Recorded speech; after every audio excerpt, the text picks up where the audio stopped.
has a number item as well. Mr. Bettero. Thank you, Judge. Honestly, go fuck yourself, sir. You don't say that, okay? You don't lose a trial where a jury acquits someone and finds them overwhelmingly not guilty and say, I gave my sincere obligation to look into this, and I'm telling you all I saw when she's guilty. Again, respectfully, go fuck yourself. Swear again like that. That was, you know, no, I mean, whatever. That was, I shouldn't have done that. A few moments later. You, as a prosecutor, have got to be out of your fucking mind.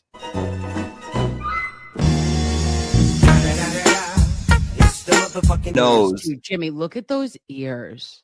The ears don't bother me as much. No, I don't trust a man. I don't trust a man with a lobe like that. No, really, not a fucking chance. The mouth is butthole to me. Very thin, paper thin. The nose. Oh, the nose. The brows. Well, listen, I will tell you though, I kind of like a fucked up nose on a guy. Like a big old honker. I like a big nose. Old nose. Give me that big bitch. You know, yeah, like, I'm into it. Come over here, cluck cluck. Yeah. I see some chickens that went moving on up in my biz, cluck cluck. You gotta be with the kids, the kids, the kids, the kids, the kids, kids.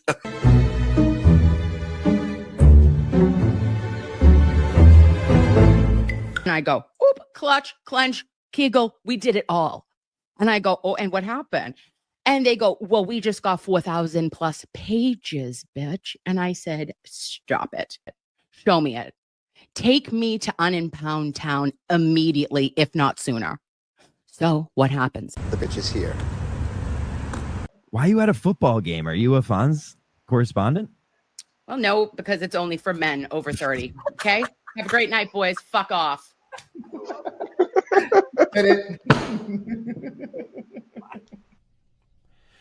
It's been 1 week since you looked at me. Hey, Blues Clues, motherfucker.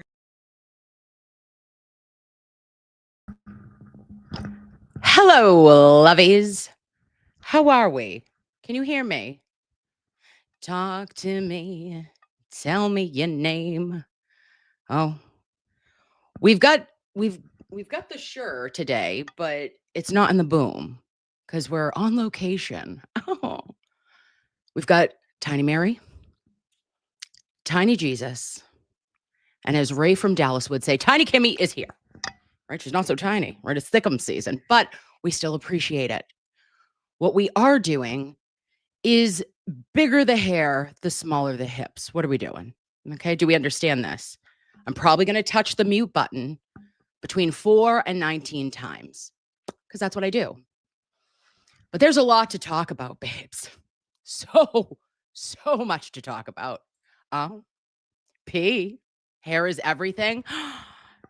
Oh, she hit a curl and iron, you know? Okay, enough.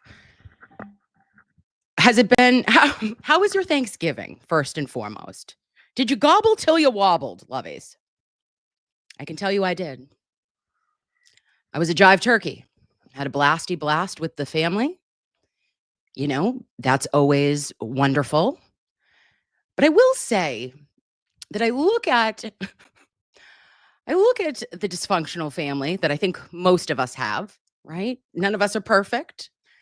And I am reminded of why we're family. Why some of you show up to listen to a big mouth bitch from the North Shore, right? Because it's you and me, always. And we've done this together for a long time. And, you know, I had a stream on Tuesday with Jimmy. It was quite a stream. And he was on his valid truth journey, and he has been since. And then last night, Aiden got on and did his valid truth journey, which was a journey. Okay? We laughed, we cried, we bought the t-shirt. It was a lot. And unfortunately, babes, there is so much more that like kind of wasn't discussed. And I'm going to just say a couple of things on it. A couple of my takeaways. And then I want to go into Kelsey because I didn't get to cover what her last hearing was earlier this week.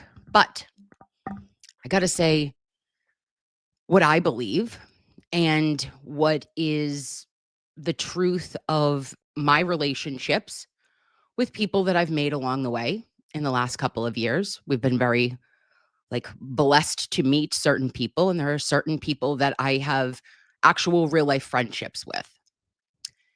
And everyone can have your own opinions from afar, but unless you're living or in the shoes of anyone else, it is really easy for you to just make an opinion or just hear one side of something and make a snap judgment on it.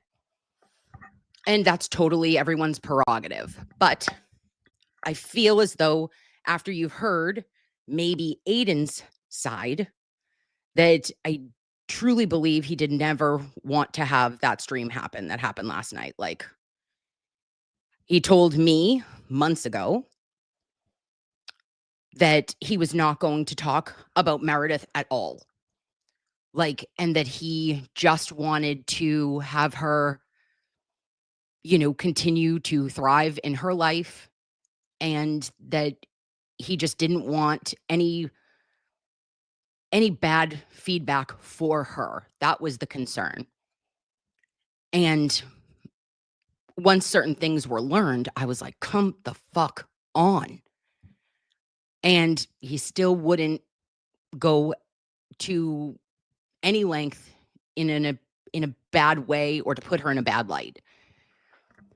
And after last night, I think that everyone can see that relationships aren't perfect. And I'm not saying that there is 100% blame on Meredith, because she loved him, or he loved her. And, I didn't live their relationship, but when you see what was seen, it makes you really reevaluate what your opinion was if you had one that was negative of him.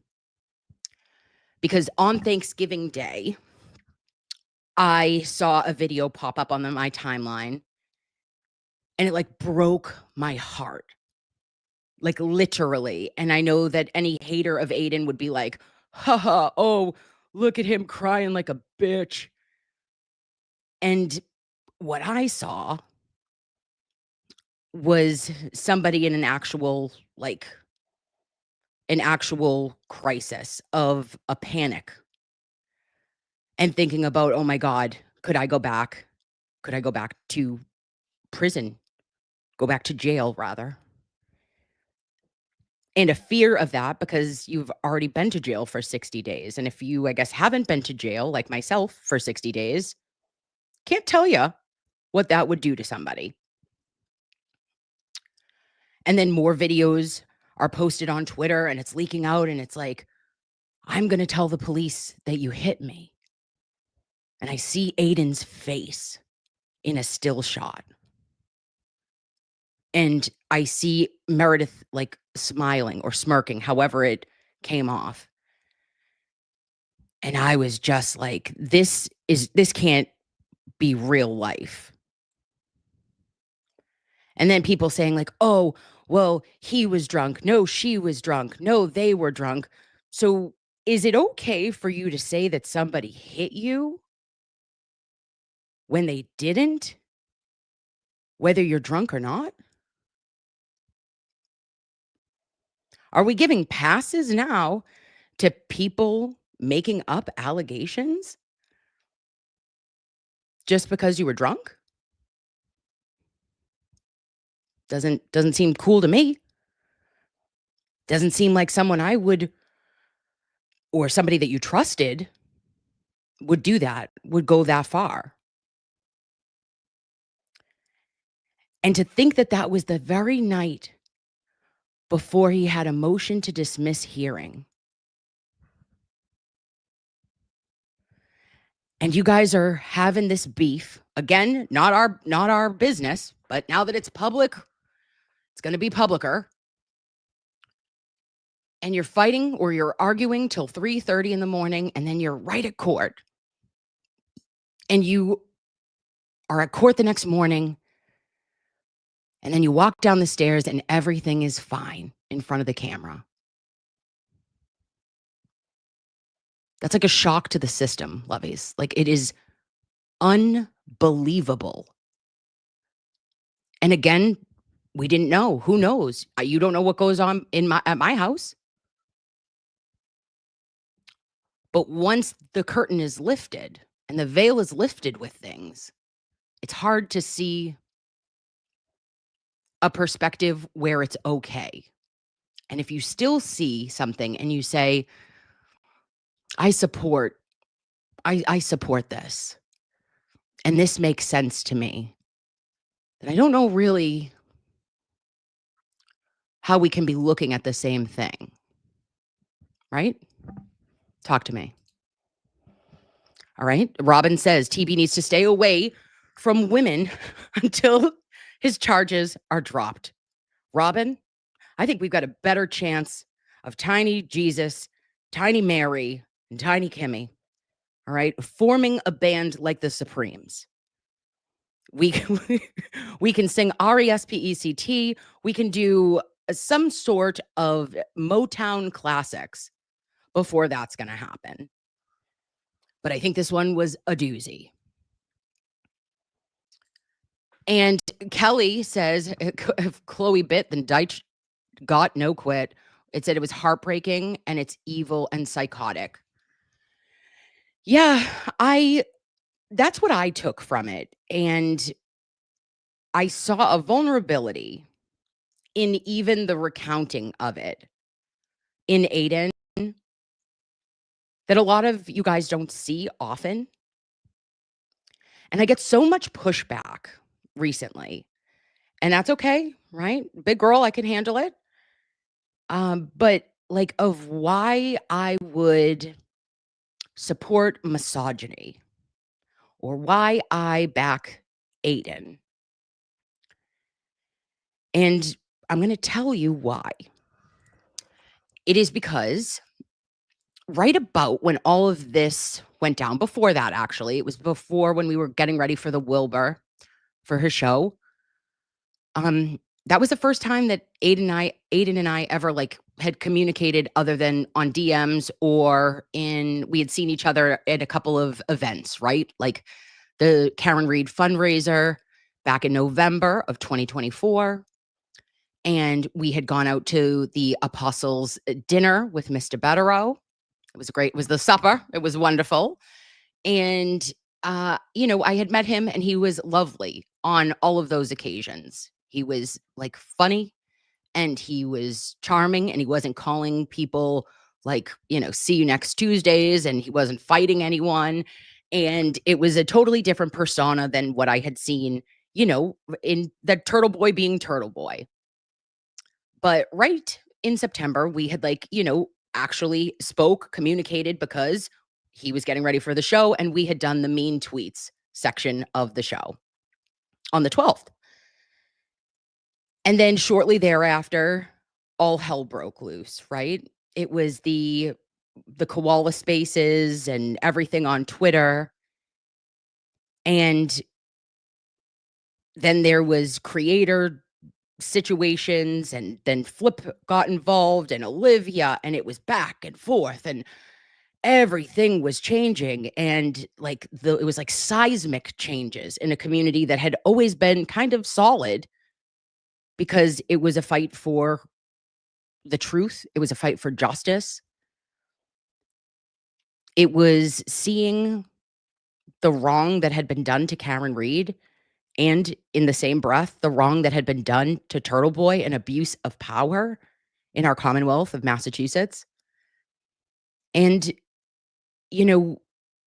we all had the same goal. And then all of a sudden it was like, nope, just kidding. JK. And in the beginning, when the shoe fell off, it was like, oh.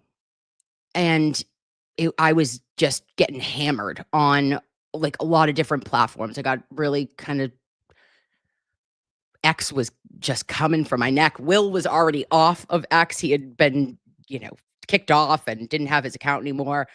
And I was just getting it. And I was like, I didn't do anything wrong here. I'm not 100% sure where all this hatred is coming from, but okay, gonna just keep being me. That's all I could do. And I remember that Aiden reached out to me, and he didn't just reach out to me once and check in on me, because it was really, it was like, it sucked. It sucked. I had never, of course, and you have good times and bad times, as when you're online, it is what it is. But he was going through it, and it was all about him and Karen, right? But even me, as just a little stupid side character in it all, he checked in on me. And he didn't need to. And like, he would say to me, I'm so sorry, Kim, that you're going through this right now. Like, and I'm so sorry that, this is on me, and this is bullshit. And, I'm figuring out what's happening. I'm putting together the pieces. And it was just really an extension of kindness and of humility, and of somebody who went out of their way to talk me off a ledge with stuff, that I didn't expect. I never expected that. Like, Aiden, you don't need to worry about what's happening in my stupid little, corner of the internet. But he showed up for me. And I don't forget those things. And I think that is something that might not come across to people. If you wonder why there's a loyalty there, or why do I have his back on this? It is because I have his back on this, period. I have his back because there is only one person who really fucked over, in my opinion, Aiden and Karen. And wasn't me, wasn't Will, wasn't Jess Machado, wasn't Jimmy. There's a lot that went on, and that we were all told after, and as it was like being learned, behind the scenes, and still were asked to, don't bring more attention to it. Just buckle down and do what we do best, which is cover cases, cover Kelsey, cover Aiden's upcoming court dates, cover Karen's civil court dates, cover what we cover. And then it was muddy. Got real muddy in between. Sucked. But at the end of the day, I think last night, although painful to watch, and if any one of you have been in a relationship that is toxic as hell, and that when you think that like you need somebody, and that a person who you believed and trusted and loved could turn on you in the way in which he was, I don't know kind of how you come back from that. I don't know how you move forward and have relationships and think to yourself, like, I could ever trust somebody again with betrayals that are so great. And, through it all, I looked at Aiden and I saw somebody who didn't want to hurt others, and that put himself in positions that I'm sure he would have not wanted to, didn't want to take the bullets that he's taken thus far, but he did it. And I will tell you that I don't have any disrespect or any ill will towards anyone who believed anything prior to last night because you didn't know. But how are you to judge? And who are you to judge when you're not living it? If you've never been through it, and if you can't see the forest for the trees, then I don't really know what to say at this point. So let us just get into a little bit of the Twitter, because this was a wild ride. Oh, we'll go there afterwards, but let's start here because everyone is on one for me. Oh, okay. Maybe we'll start here. Hey, Jamie Phillips, how are ya? All right, so Jamie says this was a, I guess, message from Meredith, and it was saying that, honestly, I said she's been delaying committing forever. Oh, this must be about the documentary. And for anyone who thinks I have a role in Aiden's documentary, you are sorely mistaken. Not trying to get any clout that way. I have not been asked to, nor have I signed anything. So that's going to have to take that out of your narratives, guys. But honestly, I was going to say that she's been delaying committing forever, and it feels like an excuse to finally say she won't do it. So Karen will not take part in Aiden's documentary. Let me take a look to see if we can soften it a bit, because responding to her with the same aggression she has. Oh, you're saying, oh, Meredith, are you saying that Karen is aggressive? Isn't going to land well with her. If she absolutely won't do it, not much you can do, but worth another try. So let me look at resonance. Goes without saying, I wouldn't say anything publicly, not now anyways. It feels like empty threats to be telling people you recorded her. Ugh, this sucks though. Her saying it with such certainty, clearly someone told her. You said Nurse Kim will, but who was the third person again? Sadly, there's someone you can't trust. You need to be more careful than ever, Aiden. Okay. Well, she was right. He did need to be more careful than ever. Unfortunately, it was you that he needed to be careful with, Meredith.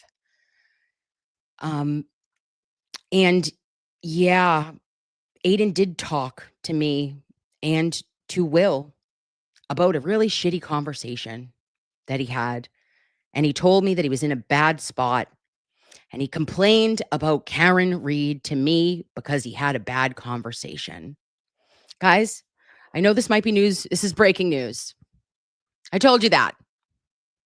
Since September, or whenever the fuck I talked about this. Okay?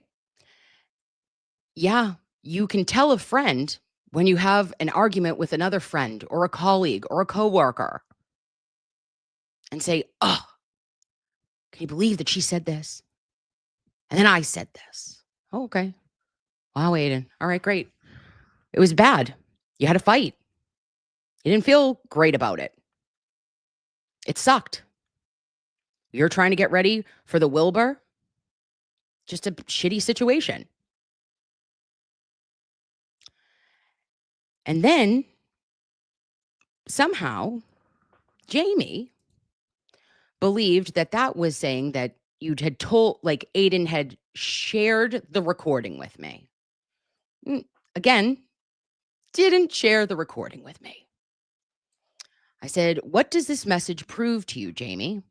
I never said that Aiden didn't tell me about a shitty conversation with Karen. He 100% complained to me what he felt was hurtful at the time, but he never played or sent me a recording. Same. Still factually, facts matter journalism, still to this day. And then there are some people on the World Wide Web like Kathy. And Kath's a real gem. And she says to me, forget Aiden. You're an embarrassment to real nurses. Nurses do not and never could diagnose anything. And she's, I think, referring to where I said that Aiden looked like in that video of him crying that he looked like a guy with PTSD or having a panic attack, in my opinion. I didn't diagnose. I wasn't saying clinically, let's diagnose him right now. But I think this is what she's referring to. And she's like, if you went to nursing school like I did, you'd know this. Stop pretending you're some expert in anything. Postpartum anxiety. What is that? Anything for context, anything for content, I guess. Ew. Well, oh, Kath, we have problems. Kath, postpartum anxiety is real. It's called PPA. And there is a plethora of women, 1 in 7 actually, that suffer from postpartum anxiety. And just in case you didn't know, for anyone who is struggling with postpartum anxiety, don't listen to nurses on the World Wide Web that like Kath. She might be retired now, but she doesn't actually believe in diagnoses, apparently. And common reasons why postpartum anxiety goes undiagnosed is that screening focuses on postpartum depression, but not postpartum anxiety. And there's a lack of screening. There's fear of judgment or repercussions for seeking help, and the stigma around maternal mental health care, and the invisible load that keeps us from prioritizing our mental health. It is difficult to determine how much worry is a normal amount of worry, and feeling like you're a failure if you're asking for help. And those are all things that were applicable to me after I had my second daughter. And I was like, oh, like after I had Livy, I was really struggling. But it is a real diagnosis, and it's kind of low to hit somebody when, like, ew, what is that? But, whatevs. But on that same post, right, we get a little bit, oh, nope, just kidding. James Jackson piped up. And he said, funny thing is that you knew about him recording KR and didn't mention it being illegal. Yes, Kimmy, they are both illegal, but let's only talk about Meredith because that's TB's next victim. You're a nurse, for Christ's sake. Oh, thank you. Thank you, James. He always likes to talk about my nursing, but okay. And I said, James, are you hangry? I'm sure a turkey sandwich would hit the spot. And I wanted to know on a poll, we have 304 votes, guys. 304. Who do you condemn a wiretap of? Aiden, Karen, both, or neither? It appears as though on the World Wide Web, on the Twitter, that 46.4% so far, we have 5 hours left, get your vote on, are saying neither. And that was a little shocking to me, but okay. Because there was a post last night that unfortunately Aiden had figured out that potentially through a lot of their relationship, Meredith, even months and months ago, had been recording him without his knowledge. And then what did Mike say? Because Crawford jumped in here and I thought, that's strange. Mikey Crawford wanted to know if I was going to be upset when, I think he said, Aiden calls my job or doxes my employer. was specifically what he said, right? Let's find it. Sorry, guys. Bear with me.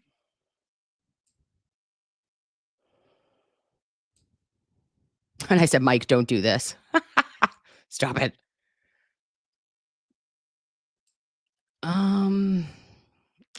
Oh, Mikey, where are you?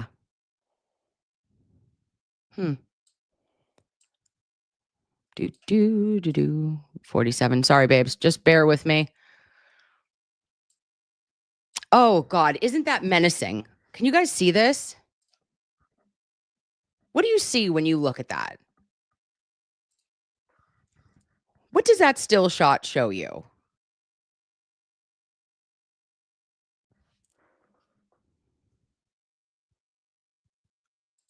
Okay, you see crazy. I love sarcasm. Evil. This is it. This is what I saw, babe. Oh, gosh. Terror. Yes. Terrifying. I'm looking at Aiden just right in that moment, and I see absolute, like, fear of, like, you said what? You just said you're gonna call the police and say I hit you? Like, what is happening right now? Heartbreaking.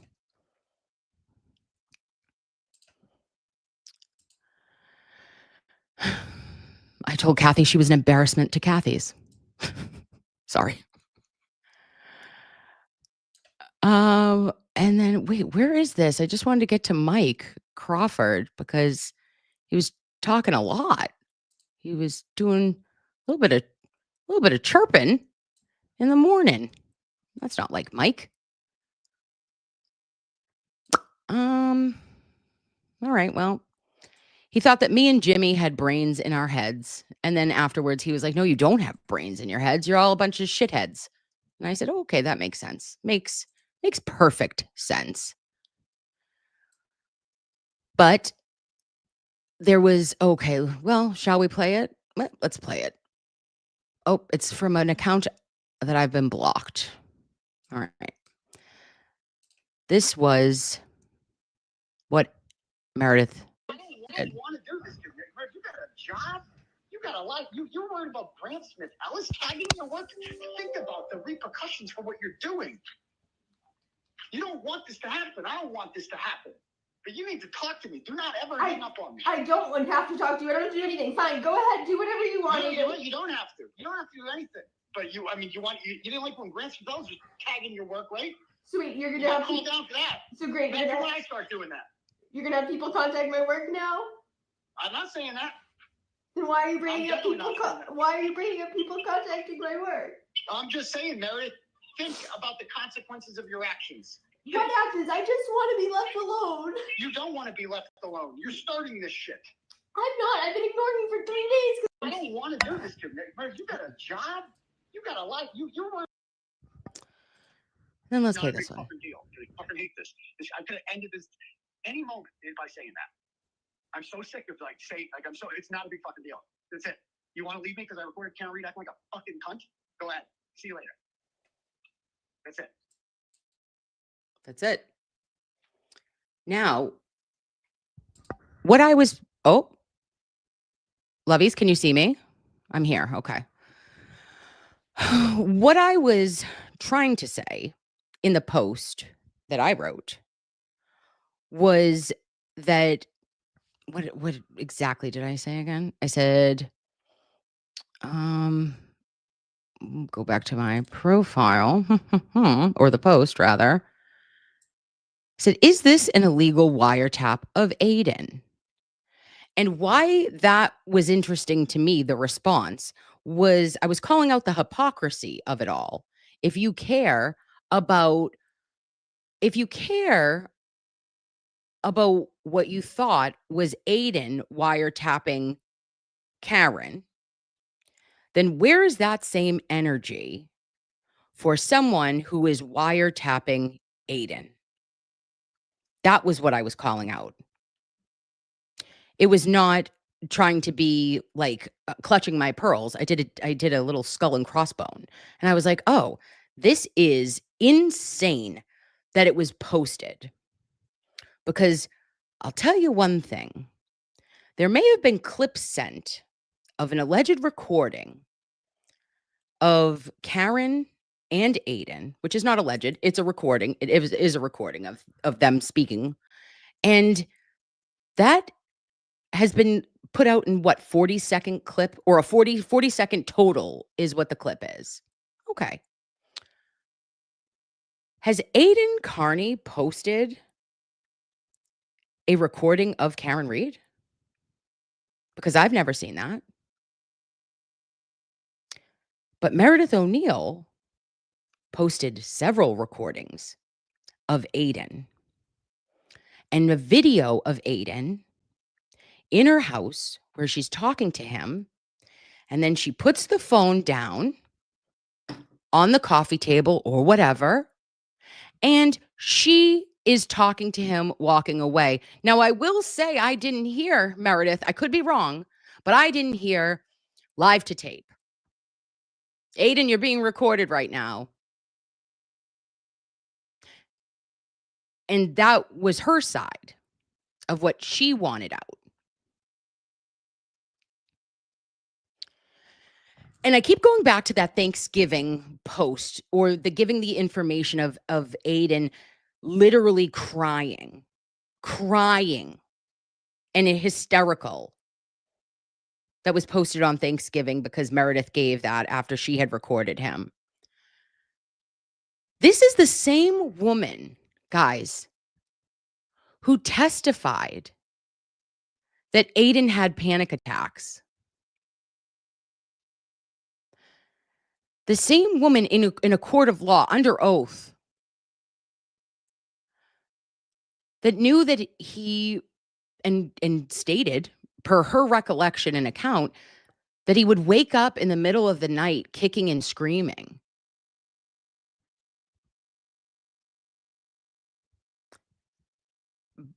And then you gave and posted him in an incredibly vulnerable moment, and the worst of the worst. Like, it's gotten so kind of behind the scenes or so inside that none of us should know this, but Aiden didn't give that. And then everybody that hates Aiden sent it around the internet like wildfire in an attempt to belittle, embarrass, humiliate. Unfortunately, I don't find it to be humiliating or embarrassing. I find it sad. I find empathy in it. I look and I wouldn't do that to my worst enemy. You know? Just in my opinion. And Lindsay says panic attacks are absolutely horrible. Lindsay, okay? I haven't had a panic attack. Probably, knock on wood. Maybe 4 or 5 years. No, maybe 4. But you feel so out of control. Guys, when I talk about spinning on the rings of Saturn, like, you guys know I'm anxious by nature. Like, I am already at any given time, I am like a 10 out of 10 with like my anxiety. I run high all the time. You know, just like on a 10, I'm worried about something at all times. My brain just goes. When you have a panic attack, for me, how I present is like there's an elephant sitting on my chest. I don't feel like I'm actually in my own body. Like, I feel like I'm watching a movie of myself, which is probably really weird. Can't fucking breathe. I'm crying. I'm like, I can't catch my breath. And it is the most out of control I have like ever felt in my life. That's why for me, like grounding, square breathing, there are certain things that I need to come back to reality with. And that the only way I can is through like even snapping a rubber band. Like, there's many things that I have learned to do over the years, but like you just don't feel like you are in control of like your mind, your body, anything. And for me, I feel like I'm dying. I felt like I'm like either having a heart attack or I might be dying. Like, I'm like, oh, I'm not, this is it. This is how it ends, you know, and I can't get myself off the ledge for a specific like amount of time. So to see that is just gross. And to know that it didn't come from, you know, someone who was a hater or somebody who caught Aiden in a horrible moment in public. It came from somebody, the call was coming from inside the house, right? Like, oh, the person that I love who, yes, every relationship has ups, every relationship has downs. And now let's air it all out. And you think that there is not going to be ramifications to allowing someone to continue and to not be checked or to have some checks and balances. There needs to be, if I hear side A, I need to hear side B. And no one that hadn't been friends with Aiden or spoken to Aiden behind the scenes, none of you knew what had gone on. None of you. And I don't think he was embarrassed by it. But I think that you feel like you really got taken for a ride yet again. Like, oh, I fucked up again. And that's why I have compassion. And that is why I have empathy for him. And that is why I stand with Aiden on this. And I do not believe that anybody should be treated in this way.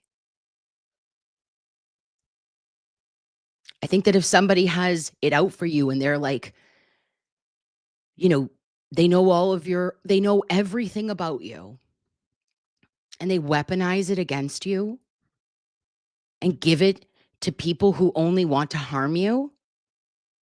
Ooh, that's a red fucking flag. Major red flag. I don't want to be friends with somebody like that. Never mind being in a relationship with them. Nancy, for F's sakes, he's a human being. And we all are, Nance. We all are. Who am I? Listen, I'm no Tiny Mary or Tiny Jesus. I'm just Tiny Kimmy. Tiny, big little Kimmy. That's it. The other Mary B. It felt dehumanizing. And even last night, you know, he landed some zingers, right?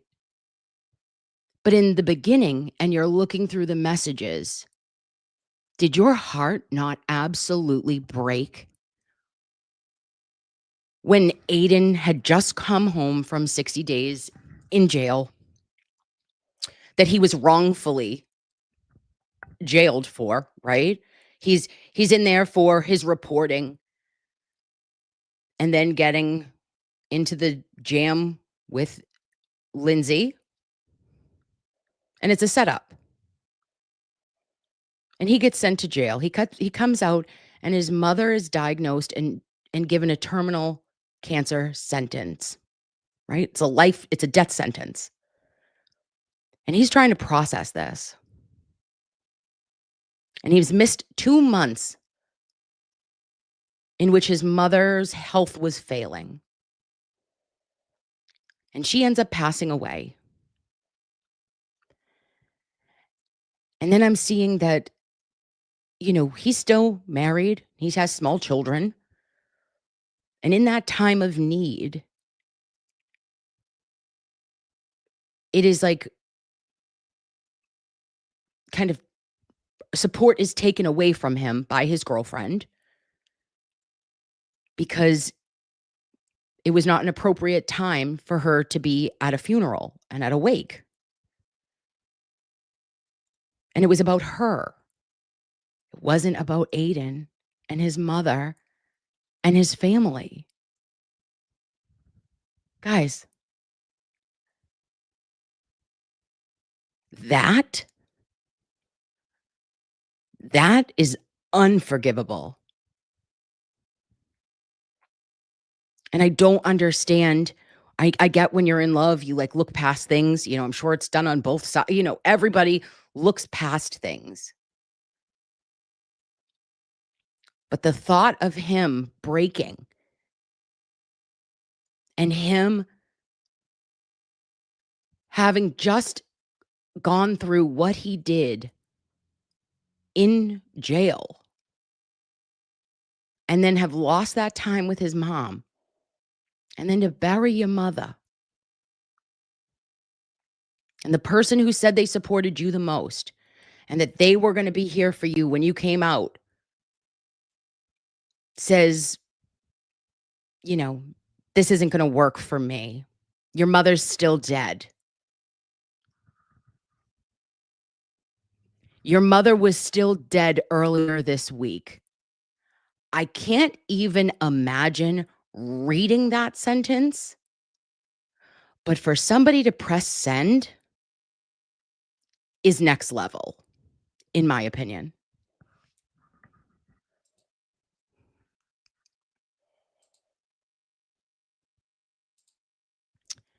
And Nancy, it already makes me like I'm a loser. And for someone to do that would send me. Yeah, Matt Foley, I get it. You're already feeling so low. And then to have that on top of it. Oh, a succubus, the medieval term. Okay, there it is. Tapper Jean Girl says it feels heartless, right?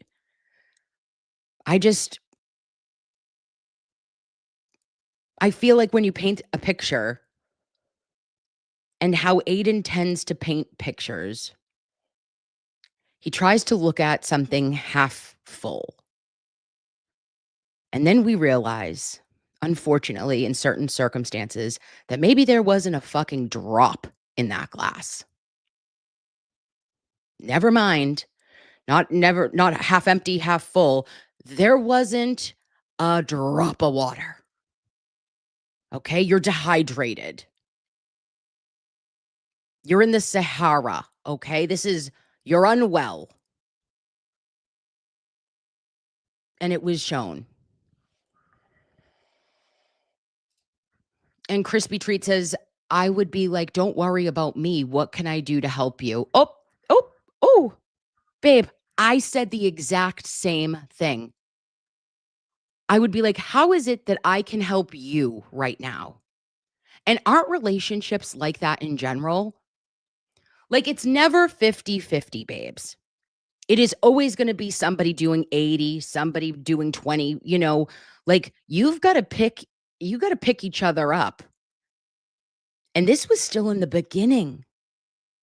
Like maybe if you're 19 years in, you're like, hey, listen, I got to fucking, I'm hitting the eject button immediately. Fuck off. But when you're in a brand new relationship and somebody shows you this kind of behavior, like, be a lesson to all of us. Run. If somebody can't see you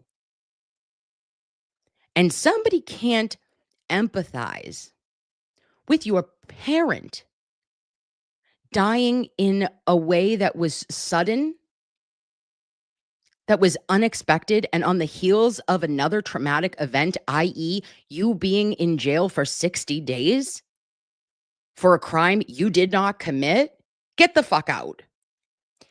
I don't want it. Send it. Nope. Return to sender. Not for me. This is not my package. Bye. This is not my person. Yep. You miss. That's true. You do miss all the red flags. And being in jail would make you feel like you were kidnapped, and it would make you feel terrified. Absolutely. Run. Agreed, Melissa. So that was going on. And I was thinking about that. And then Flip jumped in the mix. And this sent me on a little bit of a spiritual journey myself. I said, oh, what the shit? And I had talked to Meredith because she's made several posts now about me because I'm in the spotlight for her. But she'd made posts about like that she had a conversation with me in October. And I said, I didn't know that wiretapping was illegal. Guilty. Guilty as charged. I didn't know. I didn't know that you couldn't record somebody. And I guess, it is legal in 40 states. It's illegal in 10 states. Okay. But people that we used to maybe go to 39,000 feet with would say you're a scumbag either way if you record anybody. Okay. But I just didn't know. Like, sorry, I'm not up on wiretapping laws. I am a nurse. And if you think for 1 second somebody is saying, hey, do you want to hear this illegal wiretapped recording? Then you guys are fucking dumb. A, what? And B, shut the fuck up, Meredith, with that one. Yeah, I didn't know. So what? I said it to you. And the only reason I was talking to Meredith was because she promised me and swore up and down that she never said my name to Joe Flipperhead. She said I would never do that. I swear on my daughter. I didn't do that, Kim. And I was like, oh, okay, she swore on her kid. And then she blamed Jess Machado, which was a little bit off left, out of left field. And I was in a jam with Jess at the time because I was like, I didn't answer the DM. So she was not a big fan of mine. So I'm talking to her. And she's like saying, I would never record anyone. I would never do that. But I'm terrified every day that someone is recording me. And she'd say, I'm in bed. I'm in bed and I'm like, I feel paralyzed because I can't get out of bed. I keep searching on X to see what anyone said about me. And I'm like, bitch, you're searching on X? What the fuck are you doing that for? I don't even want to look at the comments.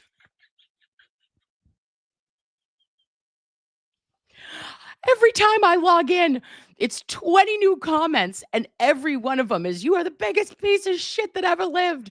And I'm like, woo, just keep scrolling. I'll come back tomorrow. Maybe I'll get a better day. But, like, is there any world in which you would be looking in a search bar for yourself and you want to know every single thing that people are saying about you? Oh, not today, Satan. Not for me. I don't want to know. Because anyone else's opinion of me is really not my business, right?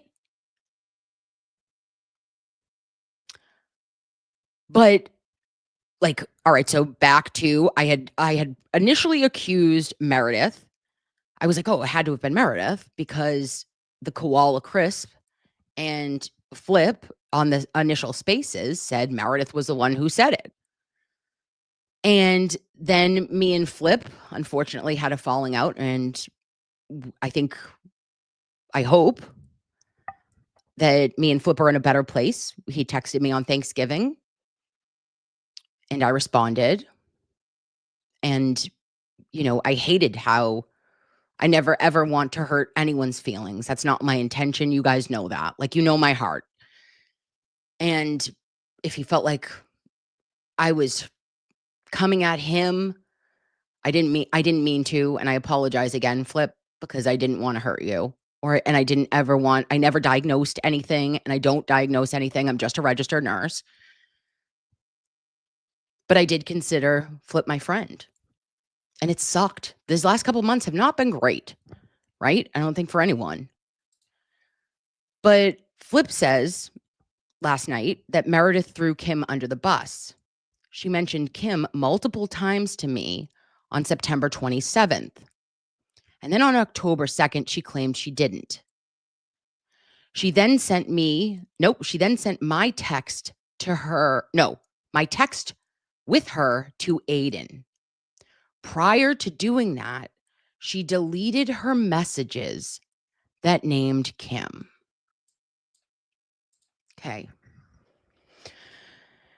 So on 9/27, Meredith wrote, Nurse Kim knew about all of this before I did. I can tell you that. To sleep, and I can't stop crying. And on top of that, apparently Jess Machado is talking about me and Nurse Kim too. Meredith, I hate to be the bearer of bad news, babe. I wasn't talking about you. I don't know what you're talking about. And on the 27th, she says again, did you talk to Nurse Kim as well? And then she sent this, Nurse Kim knew about this all before I did. I can tell you that. About what? Now, here's the real fucking doozy, guys. He complained to her about the convo with Karen before I knew about any of it. Oh, I'll say it again for the people in the back. Aiden complained to me about a conversation. He sure did. He sure did. That does not equal wiretap sharing. That does not equal sending wiretaps. That does not equal wiretaps are us. That does not equal A plus B equals proton go fuck yourself.com. Do you know what I mean?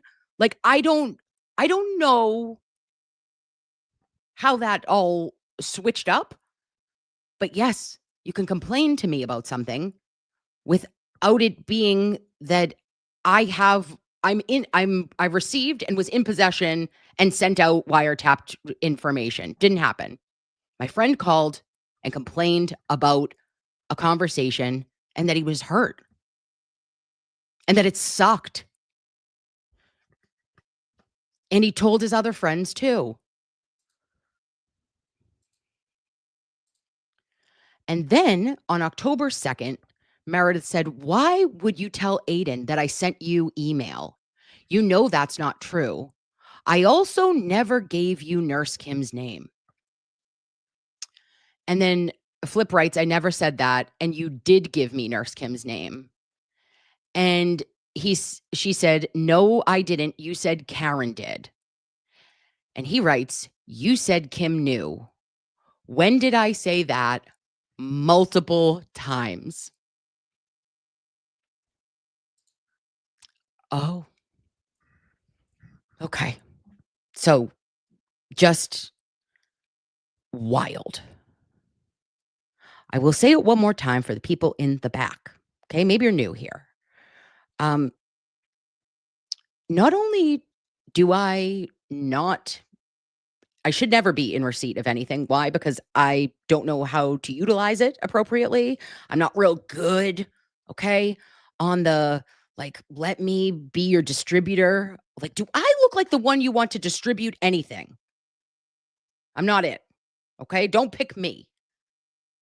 My files, anyone can get in. You can get in. You don't want, you take it. Take it. I don't have anything. I never had anything. I'm not listening to things. I'm not Gossip Girl. And at this time, Meredith also claimed that I wanted to still stay on the good side of Karen. What do you mean by that? But are you saying that I wanted to always support Karen because she is not guilty of killing Officer John O'Keefe? Yeah, I do. Then I want to be on her good side. Do I believe that Karen Reed should be victorious in her civil suit? Absolutely. Then I want to be on the good side of Karen Reed. I'm not in the business, ladies and gentlemen, of hurting people on purpose. I'm sure unintentionally I have, but I'm going to be accountable when I do. I never betrayed a Karen or Aiden or Flip. That's just not my jam. I only believe and support the innocence of Karen and the innocence of Aiden.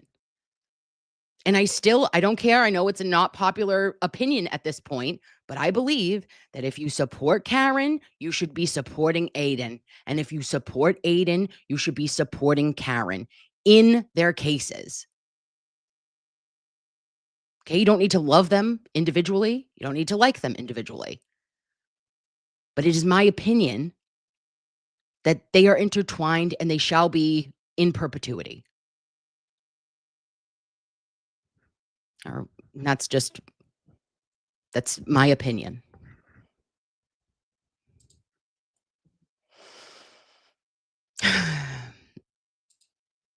And TB is a free speech warrior. Sure is. I agree.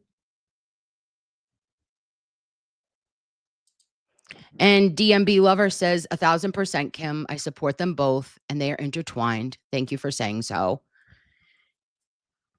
You know, I mean, guys, I know that we know that fundamentally, right? Like fundamentally, we know that the story it's interlocked. It's history. And you can't go back and change it.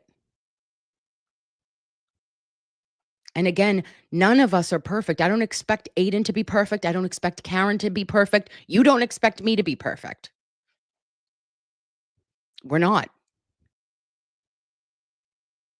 But at the end of the day, in these cases, they are interwoven and will continue to be. And I believe that we all at our fundamental base level support both of them because of what we believe and the anti-corruption and the abuses of power and Mass State Police and the Norfolk DA's office. Fuck them all. Fuck them for what you did because we know what you did. And Lovey's, a sad thing to me is that we do have enemies here. Like there are enemies.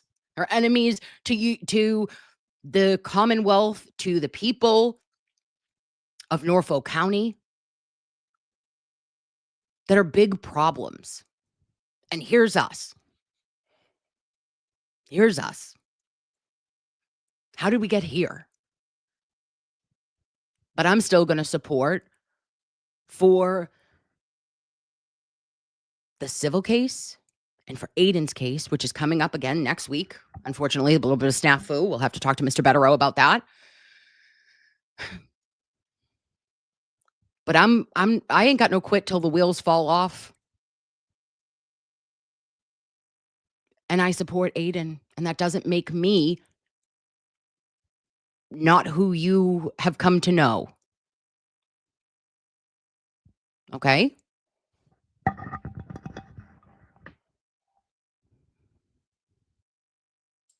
Oh, well, thank you, investigation historian, says smart nurse. Oh, is she? Thank you. And I love you, Kelly. Oh, thank you, the other Mary B. Kimmy, you're lovely and wonderful. Stop it. Oh, it's happening. I'm so glad TB has you. Please ignore the twidiots. Their goal is only to cause trouble. The real people love you. And I love the real people. And listen, babes, like, here's the thing is that, of course, there are going to be good times and bad times. Like, yeah. And, you know, just stick with me if I'm your people. If I'm not your people, I bid you adieu and I wish you all the best. But, you know, I can't I can't be something I'm not. And all I'm always going to do is really stand up for what I believe. Okay? Because you have to stand for something or you will fall for anything. And I stand for this. I stand for Aiden.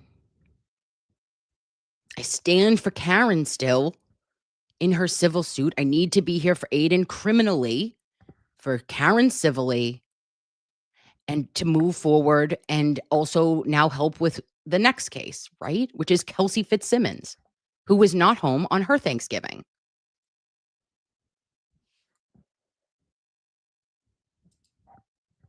Common sense investigator. Hey, girl. And Skyview says, I stand with Aiden. Oh. I am still supporting Karen and Aiden. I also understand Karen not contacting TB at this time because of case against both. Yeah. Like, you can do both. Everything is nuanced, lovies. Like, this is not linear. It is not black and white. I live in the gray on most things. You have to be able to put yourself in the position and shoes of others.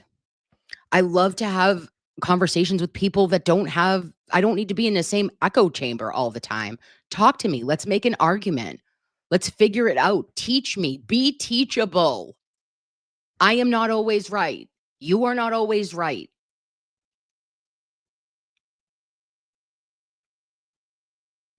You know? And I think that it's very important for people to have people that support them fundamentally to the core. But I also will call you and say, "Hoo, ooh, what are we doing?" And people would do that for me too. What are we doing? Oh, might be time to remove head from ass. And that's real friendship. And that's real support. And that's how I ride. And I ride that for the people who have shown me who they are. And I will never forget who those people are for me. And that's Aiden. That is Jimmy. That is Will. You know? All right. That's it. So now, if you will, can you please bear with me as I pull up the hearing from Tuesday of one Ms. Kelsey Fitzsimmons? What did I do? Oh, content? No, that would be me. Where does the regular live? YouTube. Because did you guys go over this with other humans? I don't know. I'm gonna use Court Chopped because they're the best.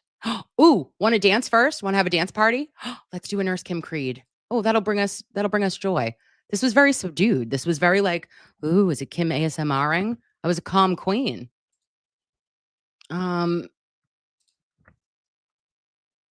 Wait, where am I going? Oh, here it is. We're gonna get it. We're gonna get it. Seconds. All right, we'll do this first. On your mark, get set. Ho, ho, oh.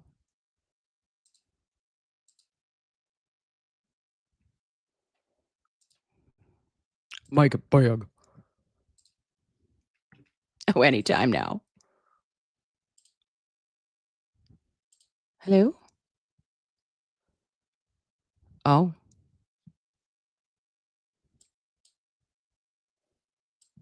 Oh my gosh, how do we have this blue? Oh, guys. Add it to stage. Oh, why is it doing this? Try it again. Oh, here we go. No? Cut. Clench. Kegel. Here we go.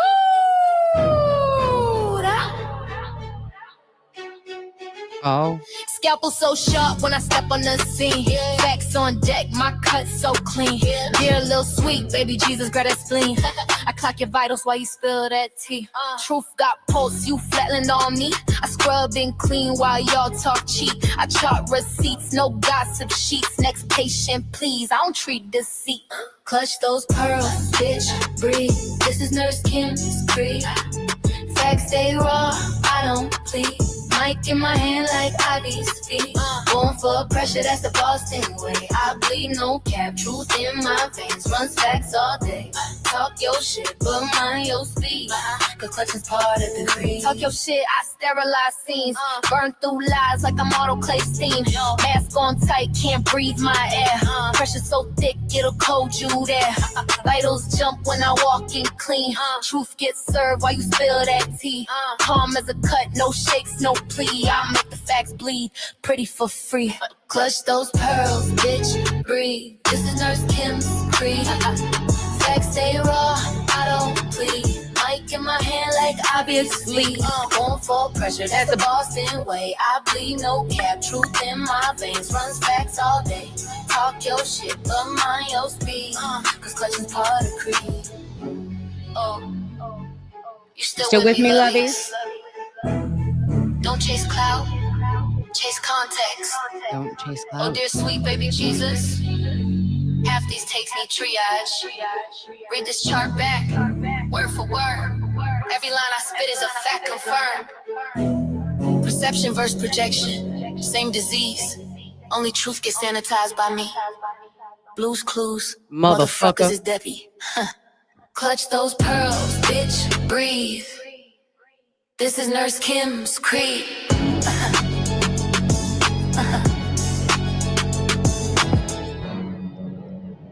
Thank you, Toy. Thank you, Red House Media. Oh, Jay Holiday. What are we doing? All right, now, let me go. I was looking for get small, get smaller, so we can put this up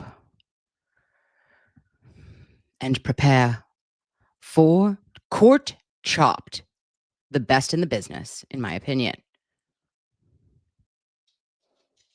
Taking away all sidebars. Oh, can you hear me? Yeah, I'm here. Oh, what are we doing? Oh, gods of Wi-Fi. Don't fail me now. Oh. Ooh, just muffin with my soul here. Okay, what I'm going to do is I'm going to go. Oh, wait, no, watch. I'll do this. Just need a little bit of a refresh. Oh, and her Essex County hand. DA charged Officer Kelsey Fitzsimmons with ready? assault to murder and assault with a deadly weapon. The state's Peace Officer Standards and girl. Training Commission also decertified Fitzsimmons on Monday. On June 30th, investigators say officers shot Fitzsimmons in the chest while trying to serve a restraining order. She is still at a Boston hospital. The North Andover police officer shot by one of her colleagues has been granted bail. A grand jury rejected a charge of armed assault with intent to murder against Kelsey Fitzsimmons, indicting her only on a charge of assault with a dangerous weapon. That comes with a maximum sentence of 5 years if convicted. Fitzsimmons pleaded not guilty to that charge this afternoon. A fellow officer shot her in the chest back in June as police served a restraining order on behalf of the father of her newborn. They say she pulled a gun on officers. Her lawyer denies that and says she's been getting the help she needs for postpartum depression. First of all, I wanted to say how happy we are that Kelsey's out. So Kelsey Fitzsimmons is going home today. She's very happy about that. Well, this was so good. So I have reviewed everything again that's been submitted to me. And I will state for the record that Fitzsimmons has moved twice in a 3-day period to amend her conditions of release. On neither occasion has she submitted any medical evidence to support her claims. The imposition. Bitch, Judge Kathleen. Mary, did you not know that she was decertified? I don't think I knew that. I actually did not know that. And that was back in July. So that's something. We're gonna I'll have to look into that afterwards. Yeah, you didn't know that? See, Tiff didn't know either. All right. So, okay, now this is just doing thank you, Court Chop TV. Should we go back? Wait a minute. Let's let's rewind. Run that back. Bail. A grand jury rejected a charge of armed assault with intent to murder against Kelsey Fitzsimmons, indicting her only on a charge of assault with a dangerous weapon. That comes with a maximum sentence of 5 years if convicted. Fitzsimmons pleaded not guilty to that charge this afternoon. A fellow officer shot her in the chest back in June as police served a restraint. Well, wait a minute. Maybe it was back The here. Essex County DA charged Officer Kelsey Fitzsimmons with assault to murder and assault with a deadly weapon. The state's Peace Officer Standards and Training Commission also decertified Fitzsimmons on Monday. On June 30th, investigators say officers shot Fitzsimmons in the chest while trying to serve a restraining order. She is still at a Boston hospital. Holy shit. Did we know this? She was decertified because of this. Yeah. But I didn't know. Huh. And how do you decertify before someone's convicted? I don't know. But wow. Okay. Now we'll move forward. Sorry, Levies. Fucking Martha. She's very happy about that, as are we. So I have reviewed everything again that's been submitted to me. And I will state for the record that Fitzsimmons has moved twice in a 3-day period to amend her conditions of release. On neither occasion has she submitted any medical evidence to support her claims.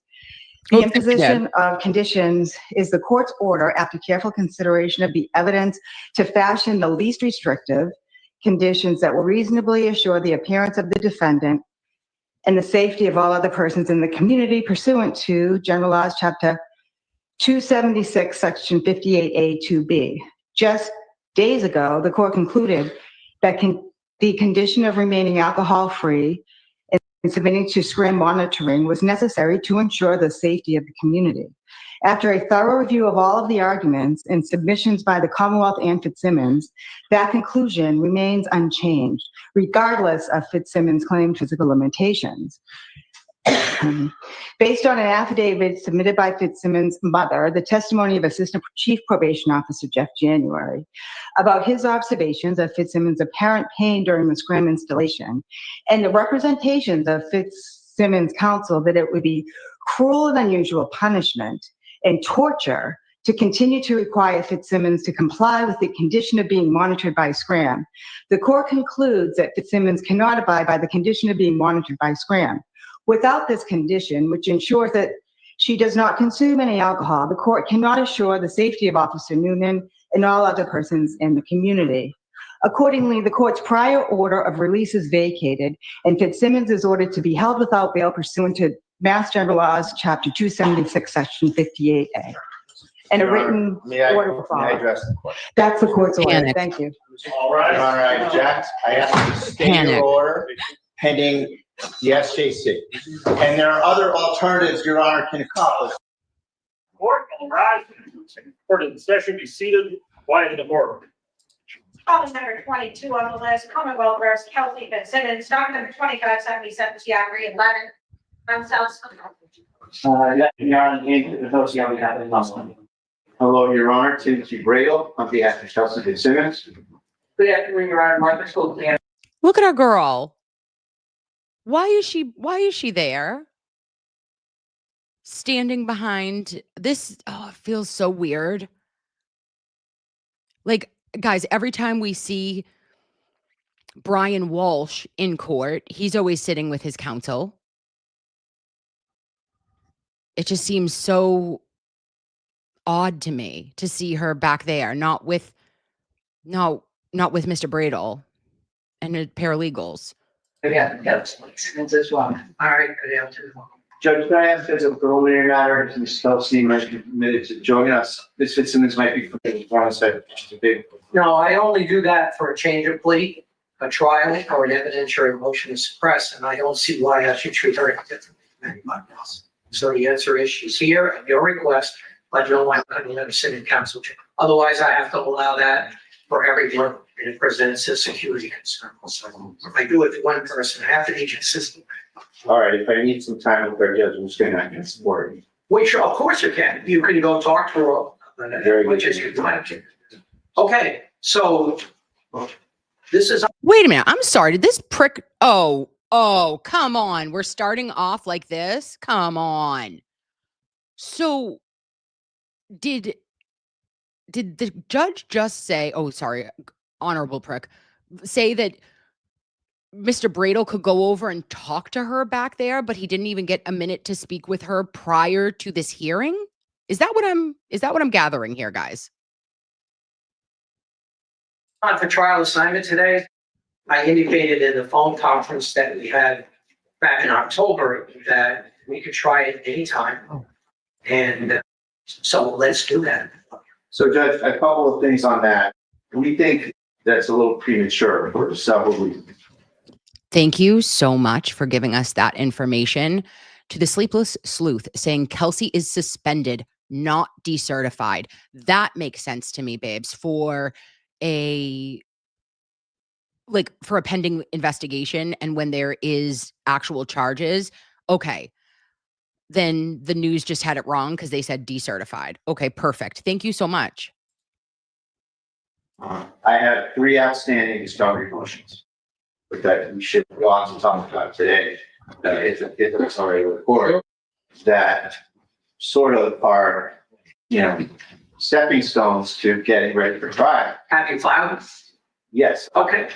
Mr. So Bradle. 2 of them were filed on August 26th. Okay.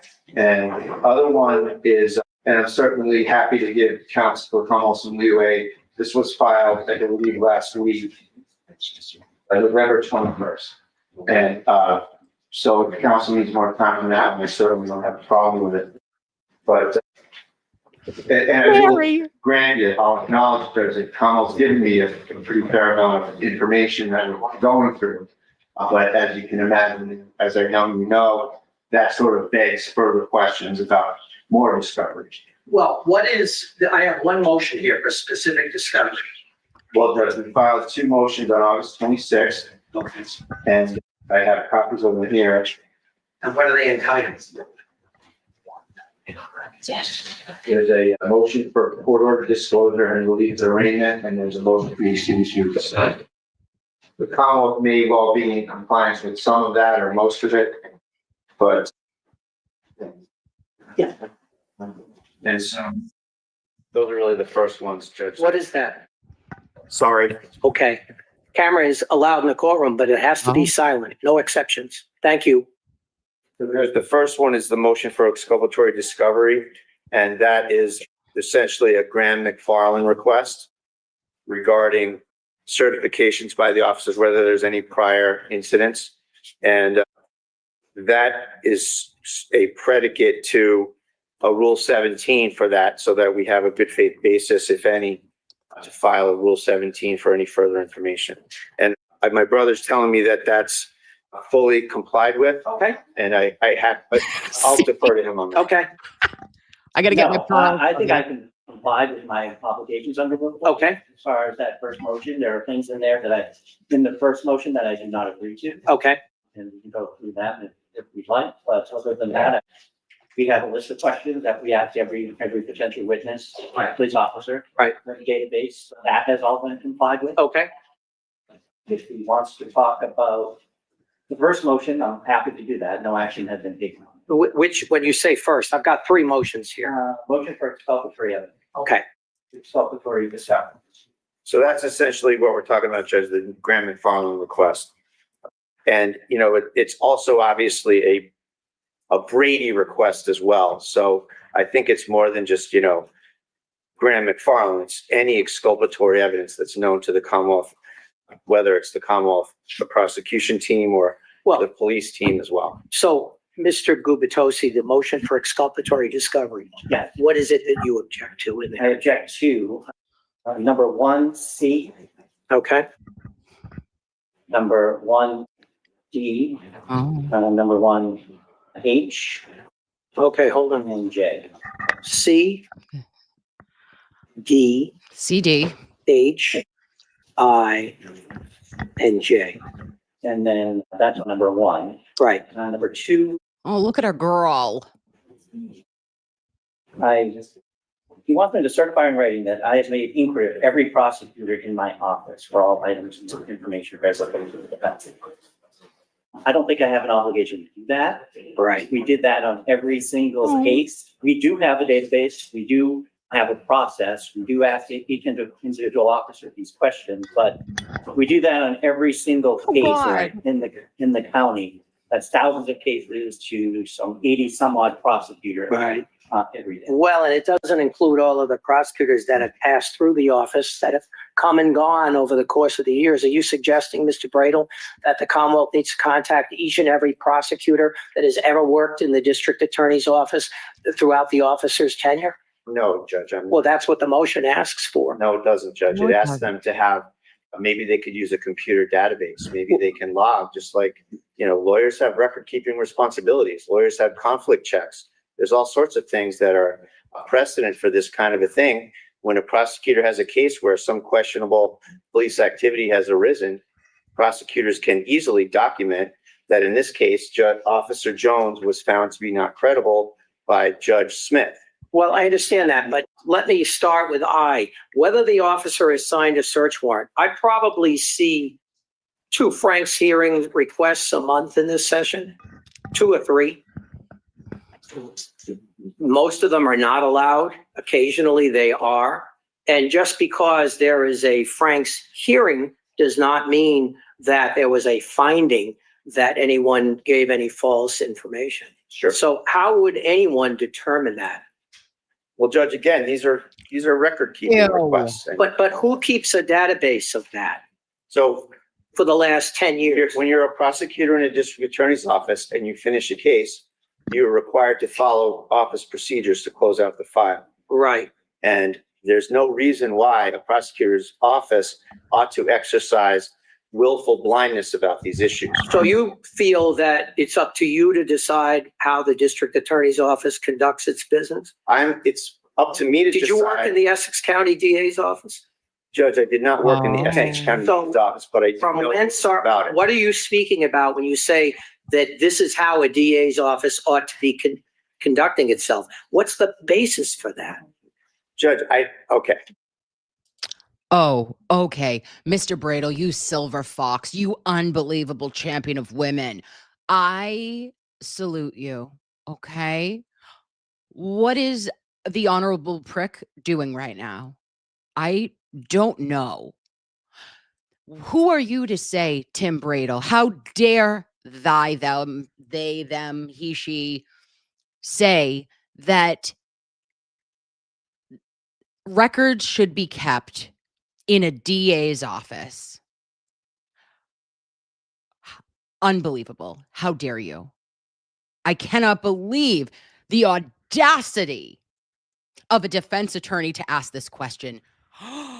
Stop it. Wild. Oh, did you not work at the Essex County District Attorney's Office? No, but you know what? Mr. Yannetti worked at Middlesex County DA's office. Does that count? I have a friend who did. I have a bowl of spaghetti that did. Weird. I don't think it's an obscure proposition, Your Honor, that when a public agency such as the district attorney's office has to close out a case, that they have to comply with record-keeping obligations under the law, under FOIA, under record-keeping for all sorts of things about what happened with the case. Well, I understand, but Mr. Gubitosi has represented that he's gone back and searched. They have a process. I'm sure that he'll advise you as to what the process is. And if you want to critique the process, that's up to you. But in terms of them producing evidence that is in their possession, custody, and control, he can only produce what he can search for. And the fact that you disagree, maybe you do, with the way in which they keep records or the type of records that they keep is not an issue that I'm going to decide. I don't know of any case law that says that I'm the one, or you for that matter, to decide how the district attorney's office keeps records. And in fact, I'm not going to order anybody to retroactively go back and search records from, I don't know how long the officers who are witnesses in this case have been police officers in this county, but do you know, Mr. Gubitosi, off the top of your head? And then one of them's 20-something years? Yeah, so I'm not sure that I can ask them to search records they don't have, but there is whether the officer has ever attended or presented at a law enforcement training by the private vendor. Judge, before we jump off of that one, Yeah. all the Commonwealth has to do is ask the officers. There was 4 officers that were at the scene. Right. They can ask 4 officers, were you ever involved in a Franks hearing? There are ways to do this. We don't have to act like this is some obscure thing, Your Honor. This is exculpatory evidence. We have every right to all these things under Graham McFarland and under Brady. What case says you have a right to find out whether any police officer on any case has ever refused to answer questions? A police officer in our case, Your Honor. No. In this case, what is the precedent? You've got to cite, where is the case or statute that says that a police department has to disclose to you or to anyone else when an officer declines to answer questions? There are a lot of reasons for that, I can assure you. And I'm not aware of any records that are kept of that. And I can assure you that it would never be admissible under any circumstances. Would never so be I'm having a admissible. hard time with I'm having a hard time. the concept that the DA's office or the police department has to supply you with the fact that an officer 15 years ago declined to answer questions after a shooting at the scene, but 2 days later answered the questions, for example. Happens quite frequently. So I am reluctant to say, I doubt there's any police agency that keeps records like that. I don't know of any, but certainly the district attorney's office doesn't keep records like that. Your Honor, I certainly am not telling you anything you don't know, but just put it out there on the record. When an officer takes the fifth, so to speak, it's been found that a truthful answer would incriminate them. So it's incriminating information. Who's made that finding? That's an interesting concept because I probably represented thousands of officers at interviews, and I yet to have or even hear of someone making a determination that that person had a... Oh, Judge. Oh, your honorable prick. Listen to me. Are we blacked out right now, Levies? Are you telling me that, again, we were born at night, but not last night? If a police officer is not answering questions, if a police officer is taking the fifth, there is absolutely no reason for it other than what? It would be incriminating of said officer, right? That is insane to say there is no correlation because a police officer would know exactly how to answer. They would know that their answering of questions would be needed in an investigation. So, of course, Mr. Bradel is right. There has to be some correlation. And we have our honorable prick up here being like, that I don't believe that. I've never heard that. No one ever said that to me. Cite your source. I want it in MLA formatting. Oh.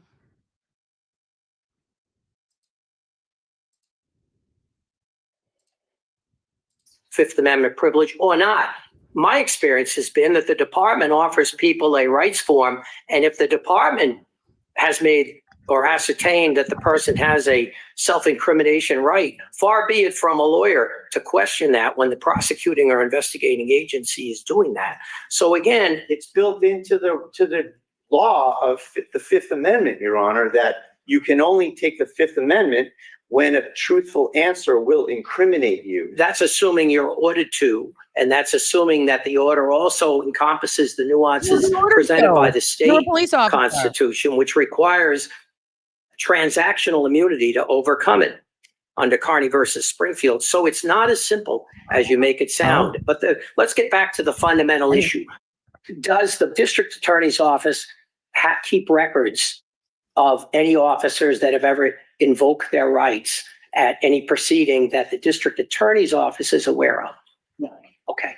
And if, with regard to the police department, Mr. Bradel, I'm not aware of whether they keep records of that or not, but I am certainly familiar with the fact that even if that were true of a particular officer, it certainly is not admissible.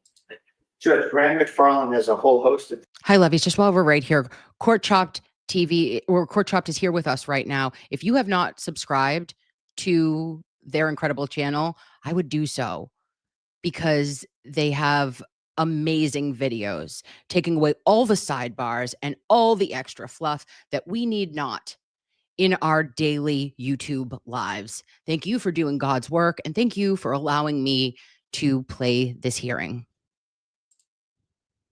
In our name, we pray. Tiny Mary, Tiny Jesus, Tiny Kimmy. Bye-bye.